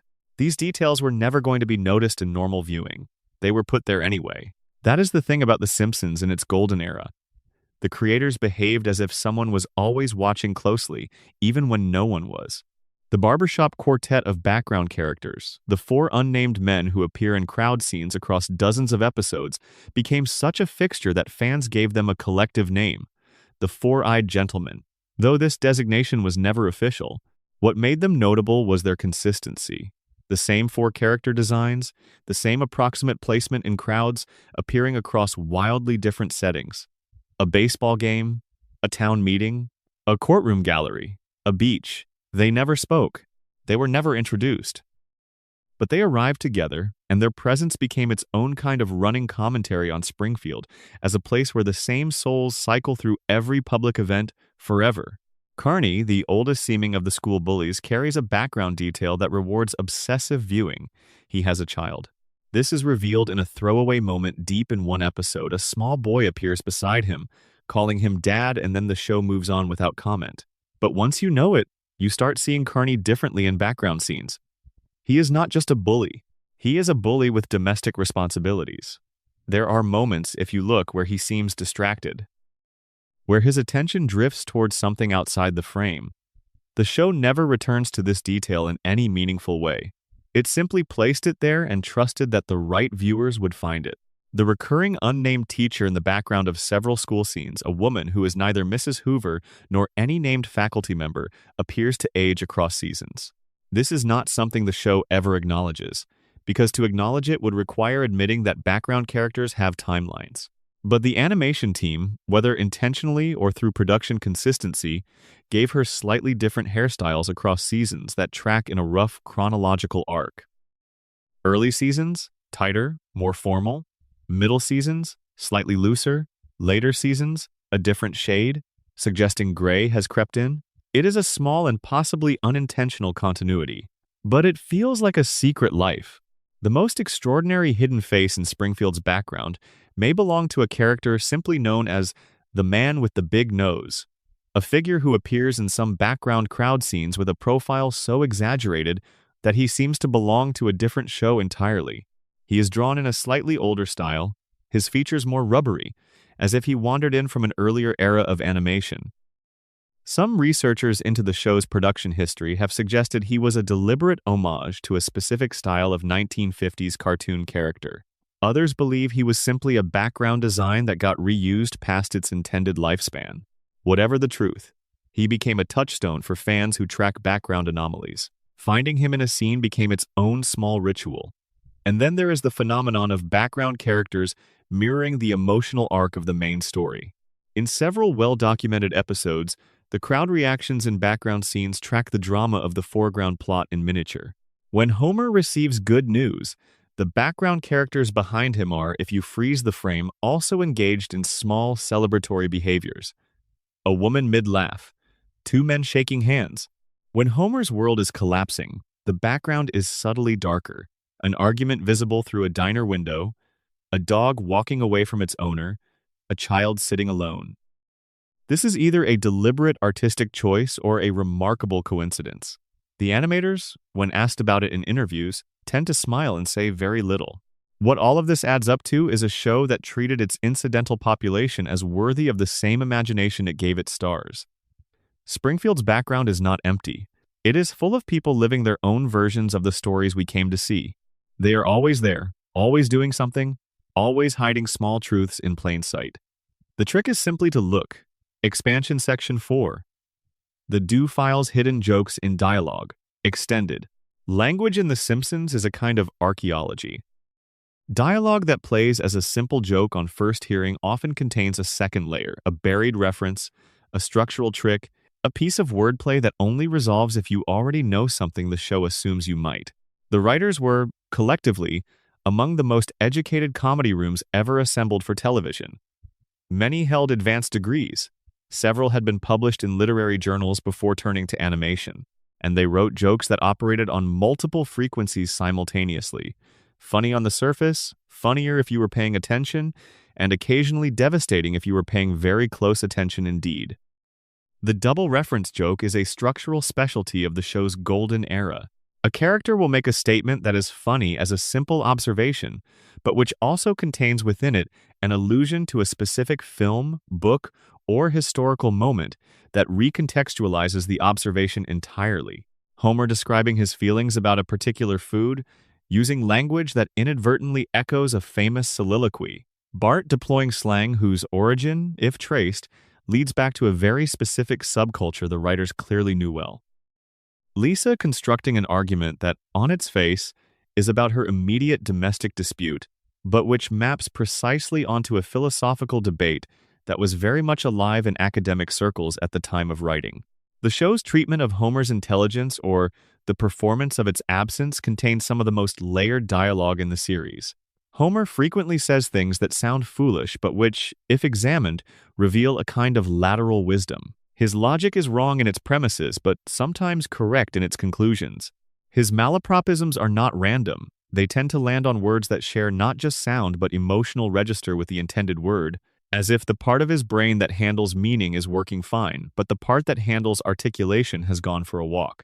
This is not an accident. The writers described Homer's speech patterns in production documents as emotional accuracy, linguistic chaos, meaning he always feels the right thing. He simply cannot always say it. There is a category of Simpsons joke called the callback trap, in which the show sets up what appears to be a standard callback. An earlier joke referenced again later, but then subverts the expected payoff with something completely different. The audience, conditioned to expect the familiar punchline, is caught off guard by the substitution. These jokes require you to have been watching closely enough to anticipate the callback in the first place. They reward the attentive viewer with a double pleasure, the recognition of the setup and then the surprise of the redirect. Marge's dialogue contains some of the show's most carefully hidden emotional content. Her most famous verbal tic, the low, sustained humming sound she makes when anxious or disapproving, is treated by the show as a joke. But her actual spoken lines, across hundreds of episodes, constitute a running commentary on the experience of being the only fully functional adult in a household of emotional chaos. Many of her throwaway lines contain, if you listen with a certain frame of reference, observations about marriage and domesticity that are both funny and genuinely perceptive. The humor and the insight occupy the same sentence without fighting each other. That balance is extremely difficult to achieve. The show made it look effortless. The series had a long tradition of characters misquoting famous texts in ways that illuminate the character doing the misquoting. When Homer reaches for a literary reference and gets it approximately right but fundamentally wrong, the error itself is the joke, but it also tells you something about how Homer processes the world. He has heard things. He retains their shape but not always their content. He is a man who has been adjacent to culture his whole life and absorbed it through proximity rather than study. There is something quietly moving about that, beneath the comedy. Bart's dialogue, particularly in early seasons, operates on a frequency that is simultaneously child-authentic and deeply knowing. The writers who worked on his character in the show's first 3 seasons described the challenge as making a child who sounded genuinely like a child, not a writer's idea of a child. The result is a character whose jokes land because they come from a place of real emotional logic rebellion, desire for recognition, the pleasure of breaking rules, rather than from the mechanical application of punch-up techniques. When Bart says something funny, it is usually because the situation has genuinely produced the comedic impulse in him. The humor emerges from character, not from the requirements of the scene. Lisa's dialogue contains what scholars of the show sometimes call the third argument, a rhetorical pattern in which Lisa appears to be making a two-sided case but has quietly built in a third position, her actual position, which is revealed only at the very end of the scene. This structure mirrors the form of a legal brief or an academic paper more than a television comedy. It is extremely sophisticated. It is also, somehow, hilarious. The joke is usually that her third position, the one she has been carefully constructing all along, is correct, and everyone around her is too tired or too distracted to notice. Hidden within many episodes is a pattern of dialogue that functions as self-commentary. The show knows it is a television show. Its characters, on occasion, seem to know it too. These moments are scattered through the series without announcement, a line here, a pause there, a character glancing somewhere they shouldn't glance. The meta-awareness is never foregrounded enough to break the fiction entirely. It operates as a kind of background hum, a frequency beneath the main signal, audible only to listeners who are tuned to the right wavelength. Expansion Section 7. Springfield Signs, Storefronts, and Street-Level Secrets, Extended. Springfield has a sign problem. Or rather, Springfield has a sign gift, a compulsive, glorious excess of textual invention that lines every street and storefront with jokes, references, and hidden commentary that no reasonable viewer was ever expected to catch in real time. The writers of The Simpsons treated every visible surface as a canvas. A marquee was not simply set dressing. It was a punchline waiting to be paused on, a reference waiting to be decoded, a message to a future audience who would someday have the technology to freeze the frame and read what was always there. The Quickie Mart's window has, across various episodes, advertised products whose names are puns so elaborate they require a few seconds to fully resolve. These are not the simple puns you catch on first pass. They are the architectural kind, where the surface meaning is one thing and the actual meaning emerges a moment later, like a word coming into focus. Frostilicus ice cream. Buzz Cola, with its tagline in tiny print below. Products that reference specific advertisements from the era of the show's production, translated into a Simpsons register that preserves the reference while adding its own commentary. The Quick E-Mart in particular was treated by the art department as a location that rewards close reading, a store whose every shelf and window contains a small world of its own. The First Church of Springfield's notice board deserves its own study. Across dozens of episodes, the message posted outside the church changes, and those messages, if collected and read in sequence, constitute a kind of running theological comedy that spans the entire run of the series. Many of the messages are simple jokes about faith and doubt, delivered with affectionate irreverence. Some are more pointed. A few, if you read them in the context of the episode they appear in, comment directly on the plot in ways that are technically visible to any viewer, but practically invisible unless you are specifically watching the church's notice board rather than the main scene. The Reverend Lovejoy's theological sensibility is encoded entirely in those messages, a portrait of a man who takes religion seriously enough to make it funny, and funny enough that the seriousness survives. The school itself, Springfield Elementary, is a building whose institutional signage tells a story of bureaucratic entropy. The lettering on official signs has, across episodes, degraded in very specific ways. Letters that are clearly missing, apostrophes in the wrong places, the word principal misspelled on the door to Skinner's office in at least 2 episodes, the error different each time, as if the school's maintenance budget does not extend to consistent orthography. This is not careless animation. The writers and art directors of the classic era were meticulous. The degraded signage is a running visual joke about underfunded public education, delivered so quietly that it functions as both comedy and social commentary without ever announcing itself as either. Moe's Tavern has a neon sign in its window that has been in a state of partial malfunction since roughly season 3. In early episodes, the sign is complete and functional, advertising the bar in full illuminated glory. Over time, certain letters stop working. The sequence of failures, if tracked episode by episode, follows a rough arc that mirrors Moe's own emotional state across the series.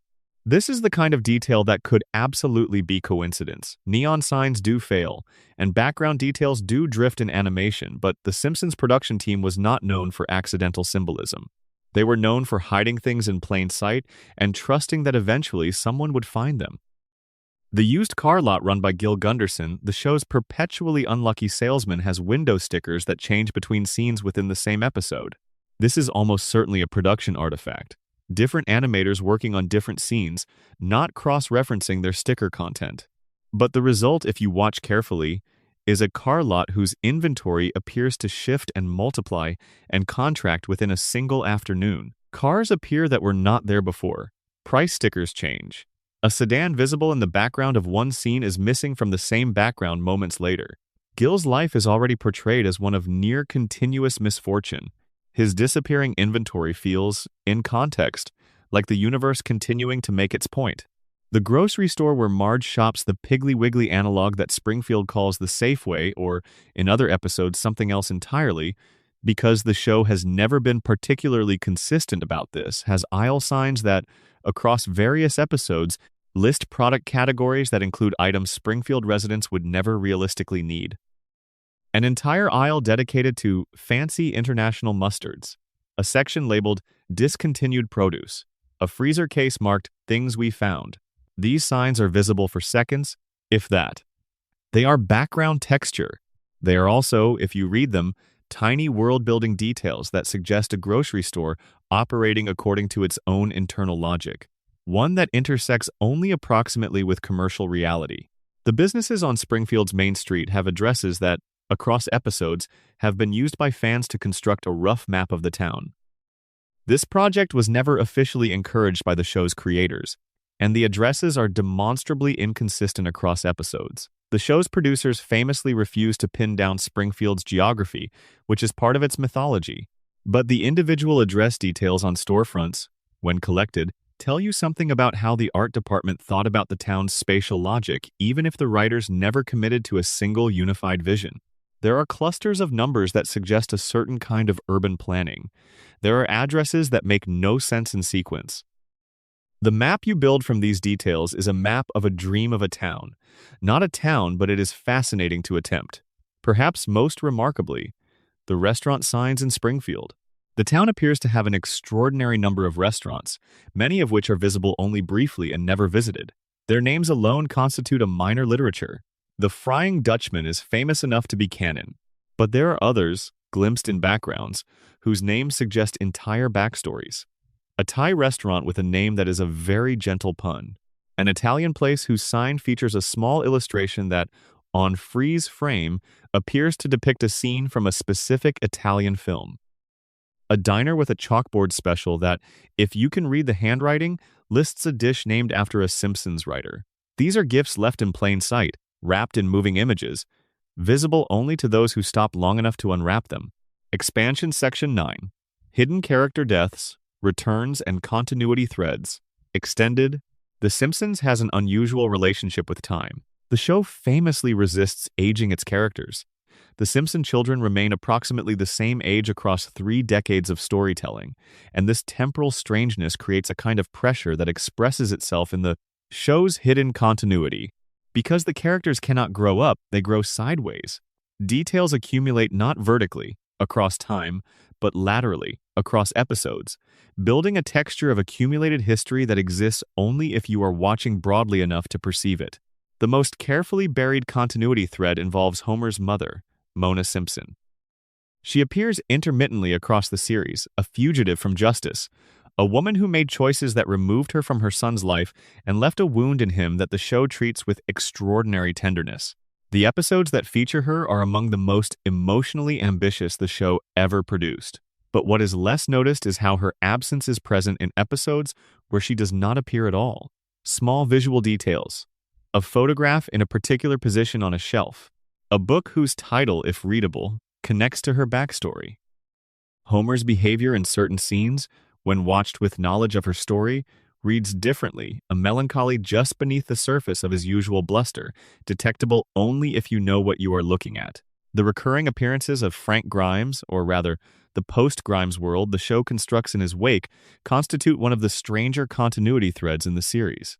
Grimes died in the episode widely regarded as the darkest the show ever produced, a man destroyed by the irrationality of a universe that rewards Homer Simpson. His death was meant to be definitive, but the show could not entirely let him go. A son appears in a later episode, arriving to avenge his father, armed with his father's rage and none of his competence. The younger Grimes is a comedy version of a tragedy, but his presence is also a kind of mourning the show, acknowledging that when you destroy a character with real grievances, those grievances do not simply disappear, they breed. The death of Maud Flanders, which was the result of the voice actress's contract dispute with the production, a rare case of real-world economics shaping fictional mortality, was handled with unusual care given its behind-the-scenes origins. The episode of her death is not played for laughs. Ned's grief in subsequent episodes is portrayed with a consistency that the show's looser continuity would not require. He does not simply get over it and return to factory settings. He carries it.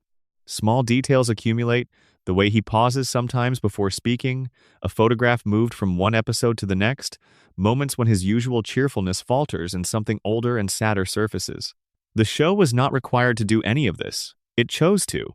There is a continuity thread involving Sideshow Bob that runs beneath his episodic villainy like a second melody. Bob is constructed as a man of high culture and low patience, a Shakespearean actor who became a children's television clown, a genius who cannot stop trying to kill a 10-year-old. What the show builds quietly, beneath the comedy of his recurring failures, is a portrait of a man whose gifts have consistently been misdirected by his own ego. There are moments in Bob episodes where the performance drops briefly, where Kelsey Grammer's voice finds something the character would never acknowledge, a note of genuine longing, a suggestion that the intelligence and sensitivity that make Bob dangerous could, under different circumstances, have made him something else entirely. These moments are never dwelt upon. They are offered and withdrawn, but they accumulate, over years of episodes, into something that feels like a hidden biography. The continuity of Bart and Lisa's relationship across the series is perhaps the most carefully maintained of any dynamic in the show. They are siblings with opposing temperaments who love each other in ways neither would ever directly admit. The episodes that draw on this relationship explicitly, where they are forced to cooperate or where one of them is in genuine distress, are some of the series' most affecting. But the hidden layer is in the ordinary episodes, where they are simply sharing space. Watch how they stand relative to each other in crowd scenes. Watch how, in background frames, one will sometimes turn toward the other in a moment that has nothing to do with the main action. These are not scripted moments. They are the incidental products of animators and voice performers who understood the relationship well enough to reproduce it even when it was not the point. The running thread of Springfield's class system, the town's wealthy enclave on the hill, versus the flatlands where the Simpsons and most of their neighbors live, is carried through hundreds of small visual continuity, details that most viewers register subliminally without consciously noting. Burns Manor is always shot from angles that emphasize its height. The homes in the Simpsons neighborhood are always shot to emphasize their horizontal sprawl, their proximity, their interchangeability. The visual language of class difference is built into how the camera relates to these spaces, and it persists across decades of episodes with remarkable consistency, a structural argument about American social stratification encoded into the geometry of how houses are drawn and filmed. What the show's hidden continuity ultimately reveals is that its makers were, at their best, constructing something that functioned simultaneously as entertainment and as a kind of social record. The jokes are surface. Beneath them is a layer of observation. And beneath that is a layer of genuine feeling about what it means to live in a particular kind of place at a particular kind of time. The Easter eggs are not decorations on that structure. They are how that structure makes itself legible to the viewer who is willing to stay a little longer, look a little more carefully, and let the show show them what it actually wanted to say. Expansion Section 5. Chalkboard gags and their secret connections. Extended. The chalkboard sequence at the opening of every Simpsons episode is so familiar that most viewers have long since stopped watching it consciously. It is part of the ritual, the breathing space before the show begins in earnest. Bart writes his sentence. The bell rings. He drops the chalk and runs. This takes perhaps 8 seconds. In those 8 seconds, the show has been delivering layered messages for over 30 years. The most documented aspect of the chalkboard is the variation the gag changes almost every episode, and the discipline required to sustain that variation across hundreds of episodes without repetition is itself a remarkable creative achievement. But what is less discussed is the pattern of hidden connections between chalkboard gags and the episodes they precede. These connections are not always present. Many chalkboard gags are standalone jokes with no particular relationship to the story that follows. But in a significant number of cases, and the number grows when you look carefully, the sentence Bart writes functions as a kind of oblique preview, a thematic key, a setup whose payoff arrives not in the next 30 seconds but in the next 20 minutes. In episodes dealing with authority and its abuses, Bart's chalkboard sentence often engages with the paradox of authority. He is writing lines as punishment for behavior that was itself, in some readings, a form of legitimate protest. He is being made to perform compliance repeatedly in a space designed for learning. The sentence itself frequently comments on this with a dry irony that is easy to miss because it is delivered so quickly. I will not question everything my teacher says, preceding an episode in which a teacher's authority is genuinely challenged. I will not express myself creatively before a story about artistic suppression. These are not subtle, but they move so fast and arrive in such a ritualized context that their resonance tends to land only on subsequent viewings. The chalkboard gags also contain a category of joke that requires specific cultural knowledge to decode. References to academic controversies, publishing scandals, minor political incidents, moments that were briefly prominent in the cultural conversation and then faded. These jokes were inserted by writers who were clearly reading a particular kind of journalism, attending a particular kind of social circle, carrying a particular set of cultural references. For contemporary viewers of the original episodes, these jokes registered as sharp and current. For viewers encountering them later, they function as time capsules, little compressed packages of a particular cultural moment. Their original topicality replaced by a different pleasure, the pleasure of historical archaeology. The handwriting in the chalkboard gags is itself a subject of quiet fascination. The same letters appear in the same formation across hundreds of episodes, but close examination reveals subtle variations in the pressure and angle of the strokes variations that, across seasons, tell a rough story about how the show's animation was produced and who was responsible for individual elements. Some seasons have chalkboard gags written with a slightly heavier line. Others are noticeably thinner. In a few episodes, the letters are spaced differently, the baseline slightly irregular, as if the chalk is running short or the board itself has a slight tilt. These are production artifacts. They are also, in their totality, a kind of handwriting analysis of a show across decades. The gags that play with the mechanics of the punishment itself are perhaps the most philosophically interesting category. Bart is writing lines, a form of discipline whose logic assumes that repetition produces internalization. The joke is that it obviously does not, because the behavior that prompted the punishment is clearly going to recur. But the chalkboard gags occasionally engage with this at a deeper level, presenting sentences whose content undermines the form. Writing, I will not write the same thing over and over, over and over. Writing repetition is not learning repeatedly. These are jokes about the sentence, and about what sentences do, and about whether the performance of reform has any relationship to actual reform. They are funnier than they need to be, and more philosophically interesting than a children's cartoon opener has any obligation to be. The sequences where the chalkboard gag is replaced, or interrupted episodes that subvert the format entirely by having Bart write something in a different language, or have the board already filled when the scene begins, or have Bart simply standing at the board with the chalk in hand, but not writing, these are the most revealing. The deviation from form calls attention to the form. It asks, what is this ritual actually for? What does it mean that we begin every episode here, in this room, with this act of small institutional coercion? The show does not answer these questions directly. It poses them through the subversion of expectation and then lets the episode that follows provide whatever answer it contains. What the chalkboard ultimately represents is the show's most concentrated site of hidden meaning, a space where the writers could speak directly to the attentive viewer, bypassing the main characters and the plot machinery, in a voice that was quick and dry and trusted you to keep up. The chalk dust has barely settled before the scene changes. The message is already receding. You either caught it or you did not. The show never looked back to check. Expansion. Section 10. The writers hiding themselves. Meta Easter eggs extended. To understand the meta layer of The Simpsons, you have to understand something about the culture of the writer's room during the show's classic period. It was a room full of people who had not entirely believed, when they started, that they were going to end up writing cartoons.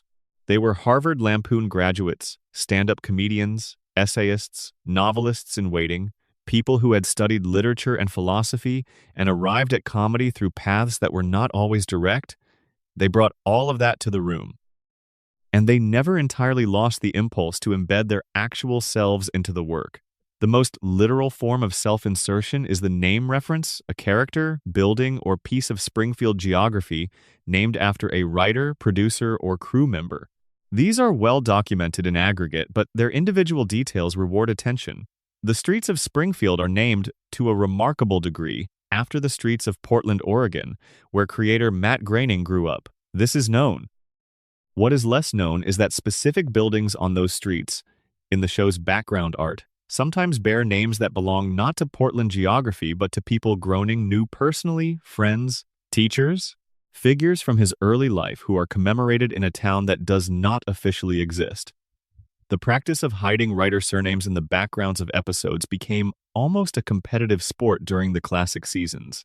New writers, joining the room, would go back and watch earlier episodes specifically to find the hidden references and understand the tradition they were joining. There was a collective pleasure in the accumulation of these details, in the ongoing project of weaving a private text beneath the public one. The show that aired was for everyone. The layer beneath it was for the people who made it, and for whatever future viewers turned out to be paying close enough attention to find it. The self-referential jokes about the production process itself are a more sophisticated form of the same impulse. Jokes about animation costs that were relevant because the show actually had animation cost constraints. Jokes about the writer's room that were recognizable because the people writing them were sitting in a writer's room. Jokes about network interference that were funny and uncomfortable in equal measure because they were true. The Simpsons was always writing about its own existence as well as about the lives of its characters, and the writer's room was always visible, slightly, through the frame not as a distraction but as a depth. The show's relationship to its own history creates a particular category of meta Easter egg. Jokes that only land if you have been watching long enough to feel the weight of the show's accumulated time. A line in a later season that mirrors a line from an early season, pitched differently, meaning something different because of everything that has happened in between. A visual callback so distant from its original that it functions less as a reference and more as a meditation. The show talking to itself across the gap of years, finding that some things have changed and some things have not, and locating the comedy in precisely that discovery. John Vitti, one of the show's most important early writers, encoded personal references in episodes throughout his tenure with a density that has occupied fan researchers for years. Specific details of Vitti's biography, his education, his geographical history, his reported sensibility surface in episodes he wrote in ways that are too specific to be coincidental and too oblique to be noticed on casual viewing. He was writing his autobiography in negative space, using the characters of Springfield as proxies for concerns and memories that could not be addressed directly in a network-animated comedy. The show gave him the cover. He used it. The broader pattern here is one of professional camouflage creative people using the freedoms of popular entertainment to smuggle in content that belongs to a different, more private register. The show's enormous audience gave this camouflage a quality that a smaller show could never have offered. The hidden content was buried so deep in mass entertainment that it became effectively invisible, protected by its own context. A literary reference in an obscure film is noticed and discussed. The same reference in The Simpsons, where it appears for 2 seconds in a background that hundreds of millions of people have watched without pausing, becomes a secret between the writer and the fraction of the audience who pause. This is, perhaps, what makes the meta Easter eggs so moving when you find them. They are not just jokes. They are proof that the people who made this show were always fully present inside it, that they were not simply executing a formula but bringing their whole selves to work, hiding everything they could not say directly in the corners and backgrounds and fast-moving signage of a town that was never quite real. Springfield is a dream of a place. Inside it, real people left traces of real lives. The traces are still there, waiting in the frames, quiet and specific and permanent. Final expansion. The hidden logic of the Easter egg. There is something worth considering at the end of all of this, about why Easter eggs exist at all. Why would a team of writers, animators, and producers working under commercial deadlines and network pressures take the time to hide things that most viewers would never find? What is the impulse behind the gesture? Part of it is craft pride, the pleasure of doing something beautifully regardless of whether it is seen. A stonemason carving detail on the back of a cathedral arch that no human eye would ever see because the scaffolding would be removed and the arch would be 50 feet up in the dark. The work is still good. The detail is still there. The making of it was its own reward. Part of it is community, the construction of a shared language between makers and the most devoted portion of the audience. The hidden content is an invitation extended to anyone willing to look closely enough. It says, if you are paying this kind of attention, we were paying this kind of attention too. There is a recognition between the careful viewer and the careful maker, a signal exchanged across the gap of production and reception that is one of the purest pleasures that art can offer. And part of it, perhaps the largest part, is love for the material itself. The people who made The Simpsons in its great period loved Springfield. They loved its inhabitants. They loved the project of constructing a world that was recognizably like the real world, but funnier, sadder, stranger, more honest in its dishonesty. The Easter eggs are proof of that love. You do not hide things in something you do not care about. You do not leave messages for future viewers in a show you are merely producing. The density of hidden content in The Simpsons is a record of extraordinary devotion to craft, to audience, to the shared dream of a yellow family living in a town that somehow contained all of us. Find one Easter egg and you find a joke. Find 50 and you find a pattern. Find the pattern and you begin to understand something about what the show actually is. Beneath its surface of broad comedy and domestic situation. Beneath all of it is an act of sustained attention, directed at ordinary life, finding in it everything that is funny and strange and moving and true. The Easter eggs are not separate from that. They are its most concentrated expression, small, careful things hidden in plain sight, waiting for the right eyes, carrying more than they seem to hold. And now, as the warm familiarity of Springfield settles around you, as the yellow light dims and the familiar music grows distant, and the shapes of Evergreen Terrace blur softly at the edges, it is enough to know that those details are there, resting in the frames, patient in the backgrounds, waiting in the signs and faces and chalkboard sentences of a town that contains, it turns out, as much as you are willing to bring to it. Rest now. The Easter eggs will still be there when you return. Expansion Section 6. Treehouse of Horror Hidden Egg Vault. Extended. The Treehouse of Horror episodes occupy a peculiar position in the architecture of The Simpsons. They are outside the show's continuity. Events that happen in them do not carry forward, deaths that occur in them do not stick, the rules that govern ordinary Springfield are suspended, and this very freedom seems to have encouraged the writers to hide things inside them with particular abandon. The pressure is off. Nothing counts. And so they fill the space with references, allusions, visual gags, and embedded content that is denser, stranger, and more specific than almost anything in the canonical episodes. The horror anthology format invites cinematic reference. Each segment is, in some sense, a miniature film, a compressed version of a genre that has its own history, its own grammar, its own library of specific images. The writers of the Halloween specials were clearly watching closely.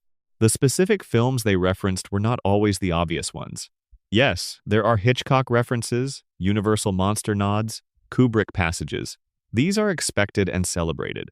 But running beneath them, in the visual texture of the specials, are references to films that were obscure even at the time: art house, horror, international cinema, low-budget genre pictures that only someone with a very particular viewing history would recognize. The camera angles in the horror specials are among the most carefully composed in the show's history. Where ordinary Simpsons episodes prioritize clarity and comedic timing over visual style, the Treehouse segments allow for expressionistic choices that would feel out of place in a regular episode. Extreme low angles that echo German expressionism. Canted frames that reference specific films frame by frame. Lighting choices that would make sense in a cinematographer's context, but seem extravagant for an animated television comedy. These choices are not random. Someone in the production was making specific decisions about visual language, and those decisions encode knowledge about the history of film that rewards the viewer who shares that knowledge. Within the horror segments, the show frequently hides its actual commentary on American culture in ways it cannot accomplish in the canonical episodes. The suspension of consequence that defines the Treehouse specials is also a suspension of the usual diplomatic caution. The show can say, in the register of horror parody, things that would be too pointed in the domestic register of a regular episode. A segment about alien invasion that is transparently about consumer manipulation. A story about a monster that is transparently about a specific class of real-world power. The horror frame provides distance, and distance provides freedom. And the writers use that freedom to leave their most direct observations in the places that people were most likely to read as pure entertainment and least likely to read as social criticism. The disguise was the point. The recurring appearance of specific background tombstones in the Treehouse of Horror sequences has been documented by fan communities with almost scholarly rigor. The names on those tombstones have included real people, deceased figures whose inclusion was a tribute, fictional characters from other shows, cross-universe references that were technically not permitted but were buried too deep to catch an initial broadcast, writers and crew members who had left the show a form of memorial humor, affectionate and dry, and, in at least 2 documented cases, names that appear to reference future plot points in episodes that had not yet aired at the time the segments were produced. This last category is either evidence of planning that was more extensive than the show's production timeline would seem to allow, or coincidence, or something in between that the people involved have never fully clarified. The music in the Treehouse specials contains Easter eggs that require a fairly specialized knowledge base to catch. Alf Clausen, the show's longtime composer, had a practice of embedding musical quotations, brief passages from other compositions within his horror scores. Some of these are obvious. The strings-based cues that reference Hitchcock's Bernard Herrmann, the theremin passages that evoke 1950s science fiction. But others are genuinely obscure, brief quotations from film scores and classical compositions that surface and vanish within seconds, present long enough to be heard but short enough that only a listener with a specific musical vocabulary would recognize them. The scores of the Halloween specials are, among other things, a kind of musical autobiography of their composer, a record of what he had been listening to, what he admired, what he wanted to embed in the work as both homage and signature. The opening sequences of the Treehouse specials have evolved from relatively simple horror parodies into elaborate constructions that pack a remarkable quantity of references into 30 to 40 seconds.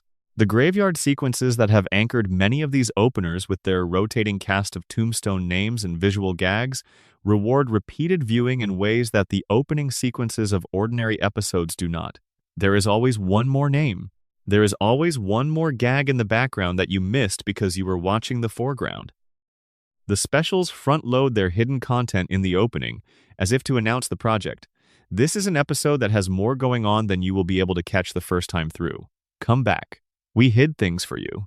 Expansion Section 8. Movies, books, and shows hidden inside every frame. Extended. The Simpsons is a show about a family that watches television, and it is also, unavoidably, a show that has spent 36 years in conversation with everything else that has ever been on television. The references that run through the fabric of the show are not decorations. They are load-bearing elements of the comedy. The show thinks in references the way some people think in images or equations.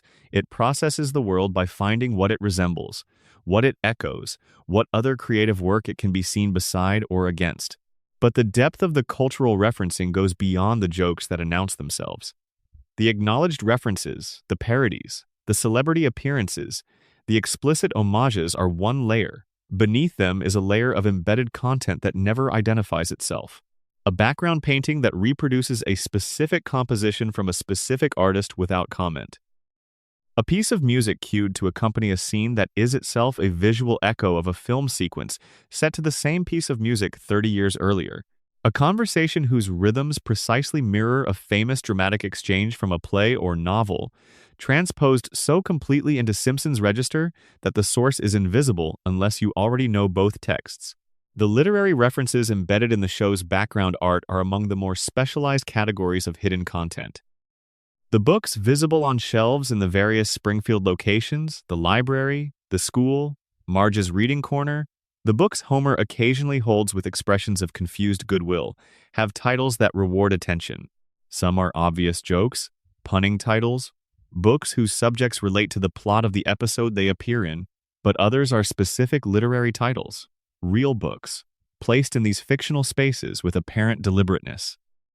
The books on Lisa's shelf track, across seasons, a reading history that is internally consistent with her character, a progression from children's literature through increasingly complex texts that suggests someone was maintaining a continuity of her intellectual development, even as the show's floating timeline refused to let her age. The film references in The Simpsons operate on a spectrum from affectionate pastiche to frame-for-frame reproduction. The most direct visual quotation scenes that reproduce specific compositions, camera movements, or sequences from well-known films are documented extensively. But there is a category of reference that is more impressionistic, where the show is not reproducing a specific image but inhabiting a specific visual sensibility, borrowing a director's characteristic choices without directly quoting any single scene. Episodes that feel, without explicit acknowledgement, like Coen Brothers films. Sequences that carry the particular emotional temperature of a Miyazaki film without being identifiable as parody. Background compositions that suggest a painter rather than a filmmaker. A sensibility absorbed and re-expressed rather than quoted. Television self-reference in The Simpsons is its own subspecialty. The show is acutely aware of its own medium. It has thought carefully about what television is, what it does to its viewers, what kinds of stories it can and cannot tell. And it has embedded this awareness throughout its content in ways that are sometimes explicit episodes that address television directly, that comment on their own broadcast context, and sometimes deeply hidden. Structural in the sense that they are built into how the show tells stories rather than what the stories are about. The pacing of a specific episode that precisely mirrors the rhythm of a very different genre of television. The framing of domestic scenes that reproduces, without comment, the visual language of a specific era of sitcom production. These are the deeper references, the ones that require not just cultural knowledge but formal literacy and understanding of how television has worked across its history and how any given choice relates to every other choice that has ever been made in the same space. The music licensing on The Simpsons has always been a negotiated territory, with the show's composers and music supervisors operating within constraints that are both commercial and creative. But within those constraints, the show has consistently found ways to embed musical knowledge that operates at a level above the requirements of the scene. A piece of classical music cued to accompany an action scene, chosen not because it is dramatically appropriate, but because it was composed for a theatrical work whose subject precisely mirrors the episode's theme. A pop song appearing in a montage whose lyrics, if you listen to them rather than past them, form a running commentary on the character in the montage. These musical choices are Easter eggs of a different kind, sound-based rather than visual, experienced in real time rather than on freeze frame, and in some ways the most hidden of all because music, in television, is so often processed unconsciously. Expansion, closing, extension. What we keep finding. There is no end to the Springfield archive. That is perhaps the most extraordinary thing about it. 36 seasons and nearly 800 episodes constitute a body of work so large that it resists total comprehension. No single viewer has seen all of it with the attention it rewards. No single researcher has cataloged every hidden detail. New things are still being found in episodes that first aired 25 years ago, their hidden content waiting with perfect patience for the right pair of eyes. The discovery of a Simpsons Easter egg has a particular quality that distinguishes it from other forms of puzzle solving. There is no confirmation mechanism built into the show. When you find something hidden in a background or decode a layered joke or trace a continuity thread across episodes, the show does not acknowledge you. There is no chime, no unlock, no points accumulated. The reward is purely internal, the satisfaction of having looked carefully enough to find what was there, and the pleasure of understanding the gesture behind it. The gesture is always the same at root, regardless of the specific form it takes. Someone, in the middle of making something for a very large audience, took the time to leave something extra for the people who would look closely. They did this under deadline, in a commercial context, with no guarantee that what they hid would ever be found. And they did it across decades, consistently, as if it were simply the way one made things properly, with the full attention brought all the way down to the details that no one was going to check. That is the Springfield that lives beneath the Springfield you can watch without pausing. Quiet, layered, specific, patient. Full of jokes for an audience of one, and then one, and then one more. Building, over years, into something that no single viewer will ever fully see, but that all of them, in aggregate, are somewhere in the middle of discovering. The lights are low now. The familiar music is somewhere in the distance.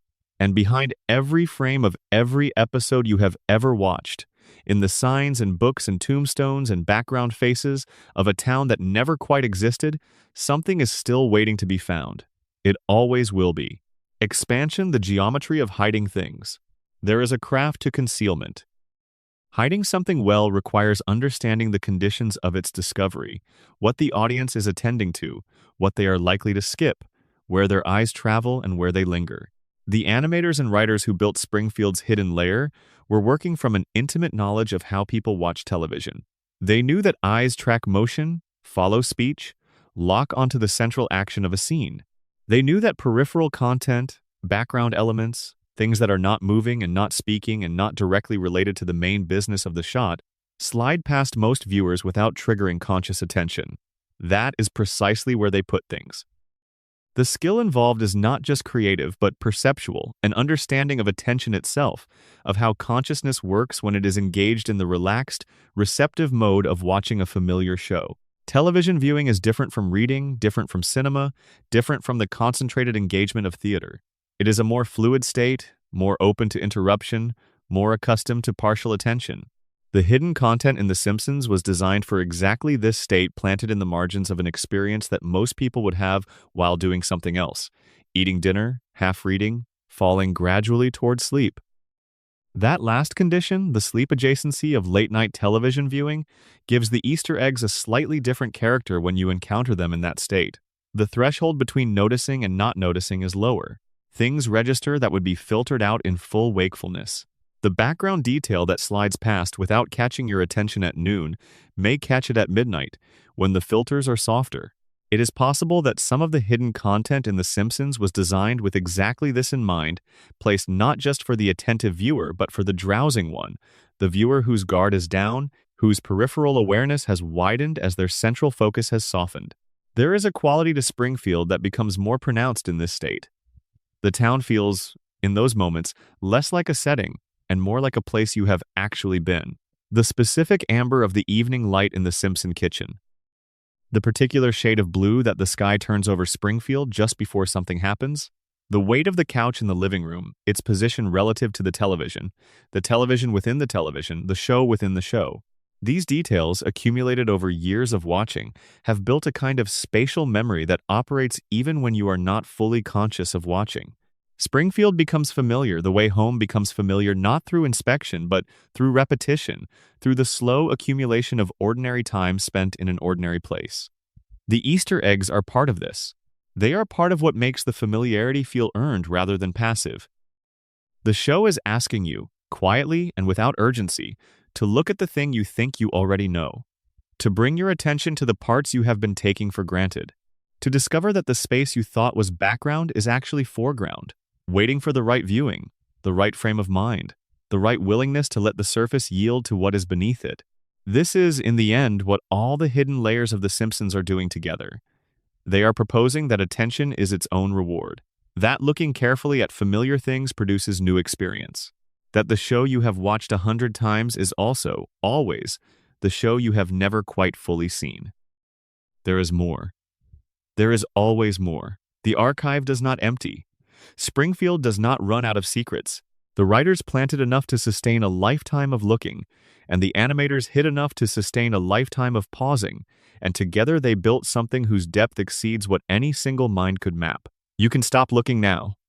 The town will keep its secrets warm. And when you come back tomorrow, or next week, or in some future evening when the light is right and the house is quiet and something familiar is playing on the screen across the room, it will have something new for you. It always does. That is the promise Springfield makes, and the only promise it has kept, without fail, for 36 years. Sleep well. Expansion Springfield After Dark. There is a version of Springfield that exists only in the episodes that air late. Not late in broadcast terms. The Simpsons has always been a primetime show, but late in the sense of emotional register, the particular quality of darkness that settles into certain episodes and never fully lifts. These are the episodes that feel different on a second viewing. The ones where the joke resolves and something underneath it does not. The ones that are technically comedies and yet leave a residue, a feeling that has no obvious source, that lingers after the episode ends and the next one begins. In these episodes, the hidden content tends to be the most concentrated. It is as if the writers, when working in a darker key, became more deliberate about what they embedded. The Easter eggs in the sadder episodes are less often jokes and more often acknowledgments, small recognitions placed in the text for the viewer who is paying close enough attention to need them. A visual detail that confirms the emotional reading you are making. A line of dialogue that means something different if you know what the writer was working through at the time. A background element that places the episode's events in a larger context, quietly and without announcement. The late-night quality of encountering these details is not incidental. There is something about lowered alertness that allows certain kinds of content to land more fully. The emotional accuracy of a well-hidden Easter egg, the sense that someone who knew exactly what they were doing placed something precisely where it needed to be, knowing you would find it at the right moment, is amplified when you are not fully on guard against being moved. In the drowsy, receptive state of late viewing, the hidden things hit differently. They find you where you are. Homer's face in certain episodes, not the standard Homer, the broadly drawn comedic Homer, but the Homer of specific quiet scenes, contains expressions that the animation team achieved through choices that are difficult to articulate. The angle of the eyebrows, the particular set of the mouth, something around the eyes in a moment of stillness that arrives between jokes and does not quite belong to the comedy on either side of it. These expressions are not hidden in the sense of being concealed. They are simply easy to miss, because they last for a fraction of a second, and they do not announce themselves as significant, but they are significant. They are the show remembering, briefly, that Homer is not just a cartoon, that behind the broad performance is something that was, for a moment, trying to be true. Marge holds the family together in ways that the show depicts so consistently and with such apparent ease that it risks becoming invisible. The hidden content in Marge's scenes is often structural rather than visual. It lives in what is not said, in the work she does between the lines, in the patience that is never named as extraordinary, because the show needs it to appear normal. Watch her in crowd scenes. Watch what she is doing while Homer is doing whatever Homer is doing. She is managing, she is anticipating. She is 3 steps ahead of a problem that has not yet materialized, preparing a response to a crisis that has not yet arrived.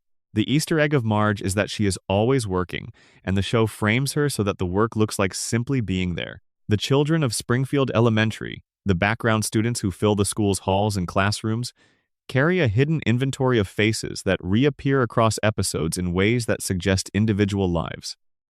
A girl with a specific hairstyle who shows up in Bart's classroom and then, episodes later, in a crowd scene outside the school and then, later still, in a background of the library.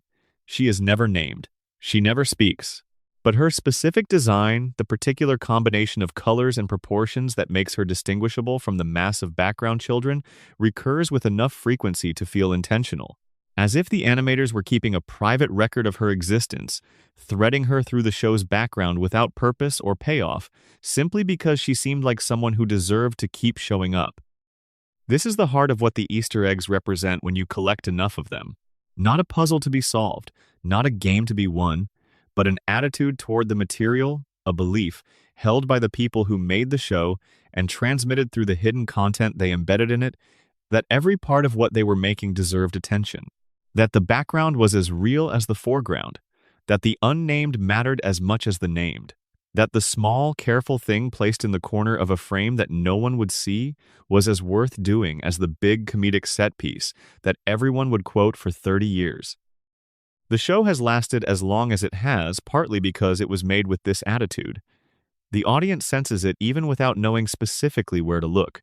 There is something in the texture of the classic Simpsons that communicates care, not just craft, which is technical, but care, which is something more. The care of makers who liked the thing they were making, who respected the audience they were making it for, and who left evidence of both in every frame. Find the evidence. It is everywhere. And now let it carry you to wherever this voice has been taking you all along, down into the quiet, the warm, the familiar. Springfield is the last thing on your mind and the first thing that will still be there when you surface again. It will be fine. It always is.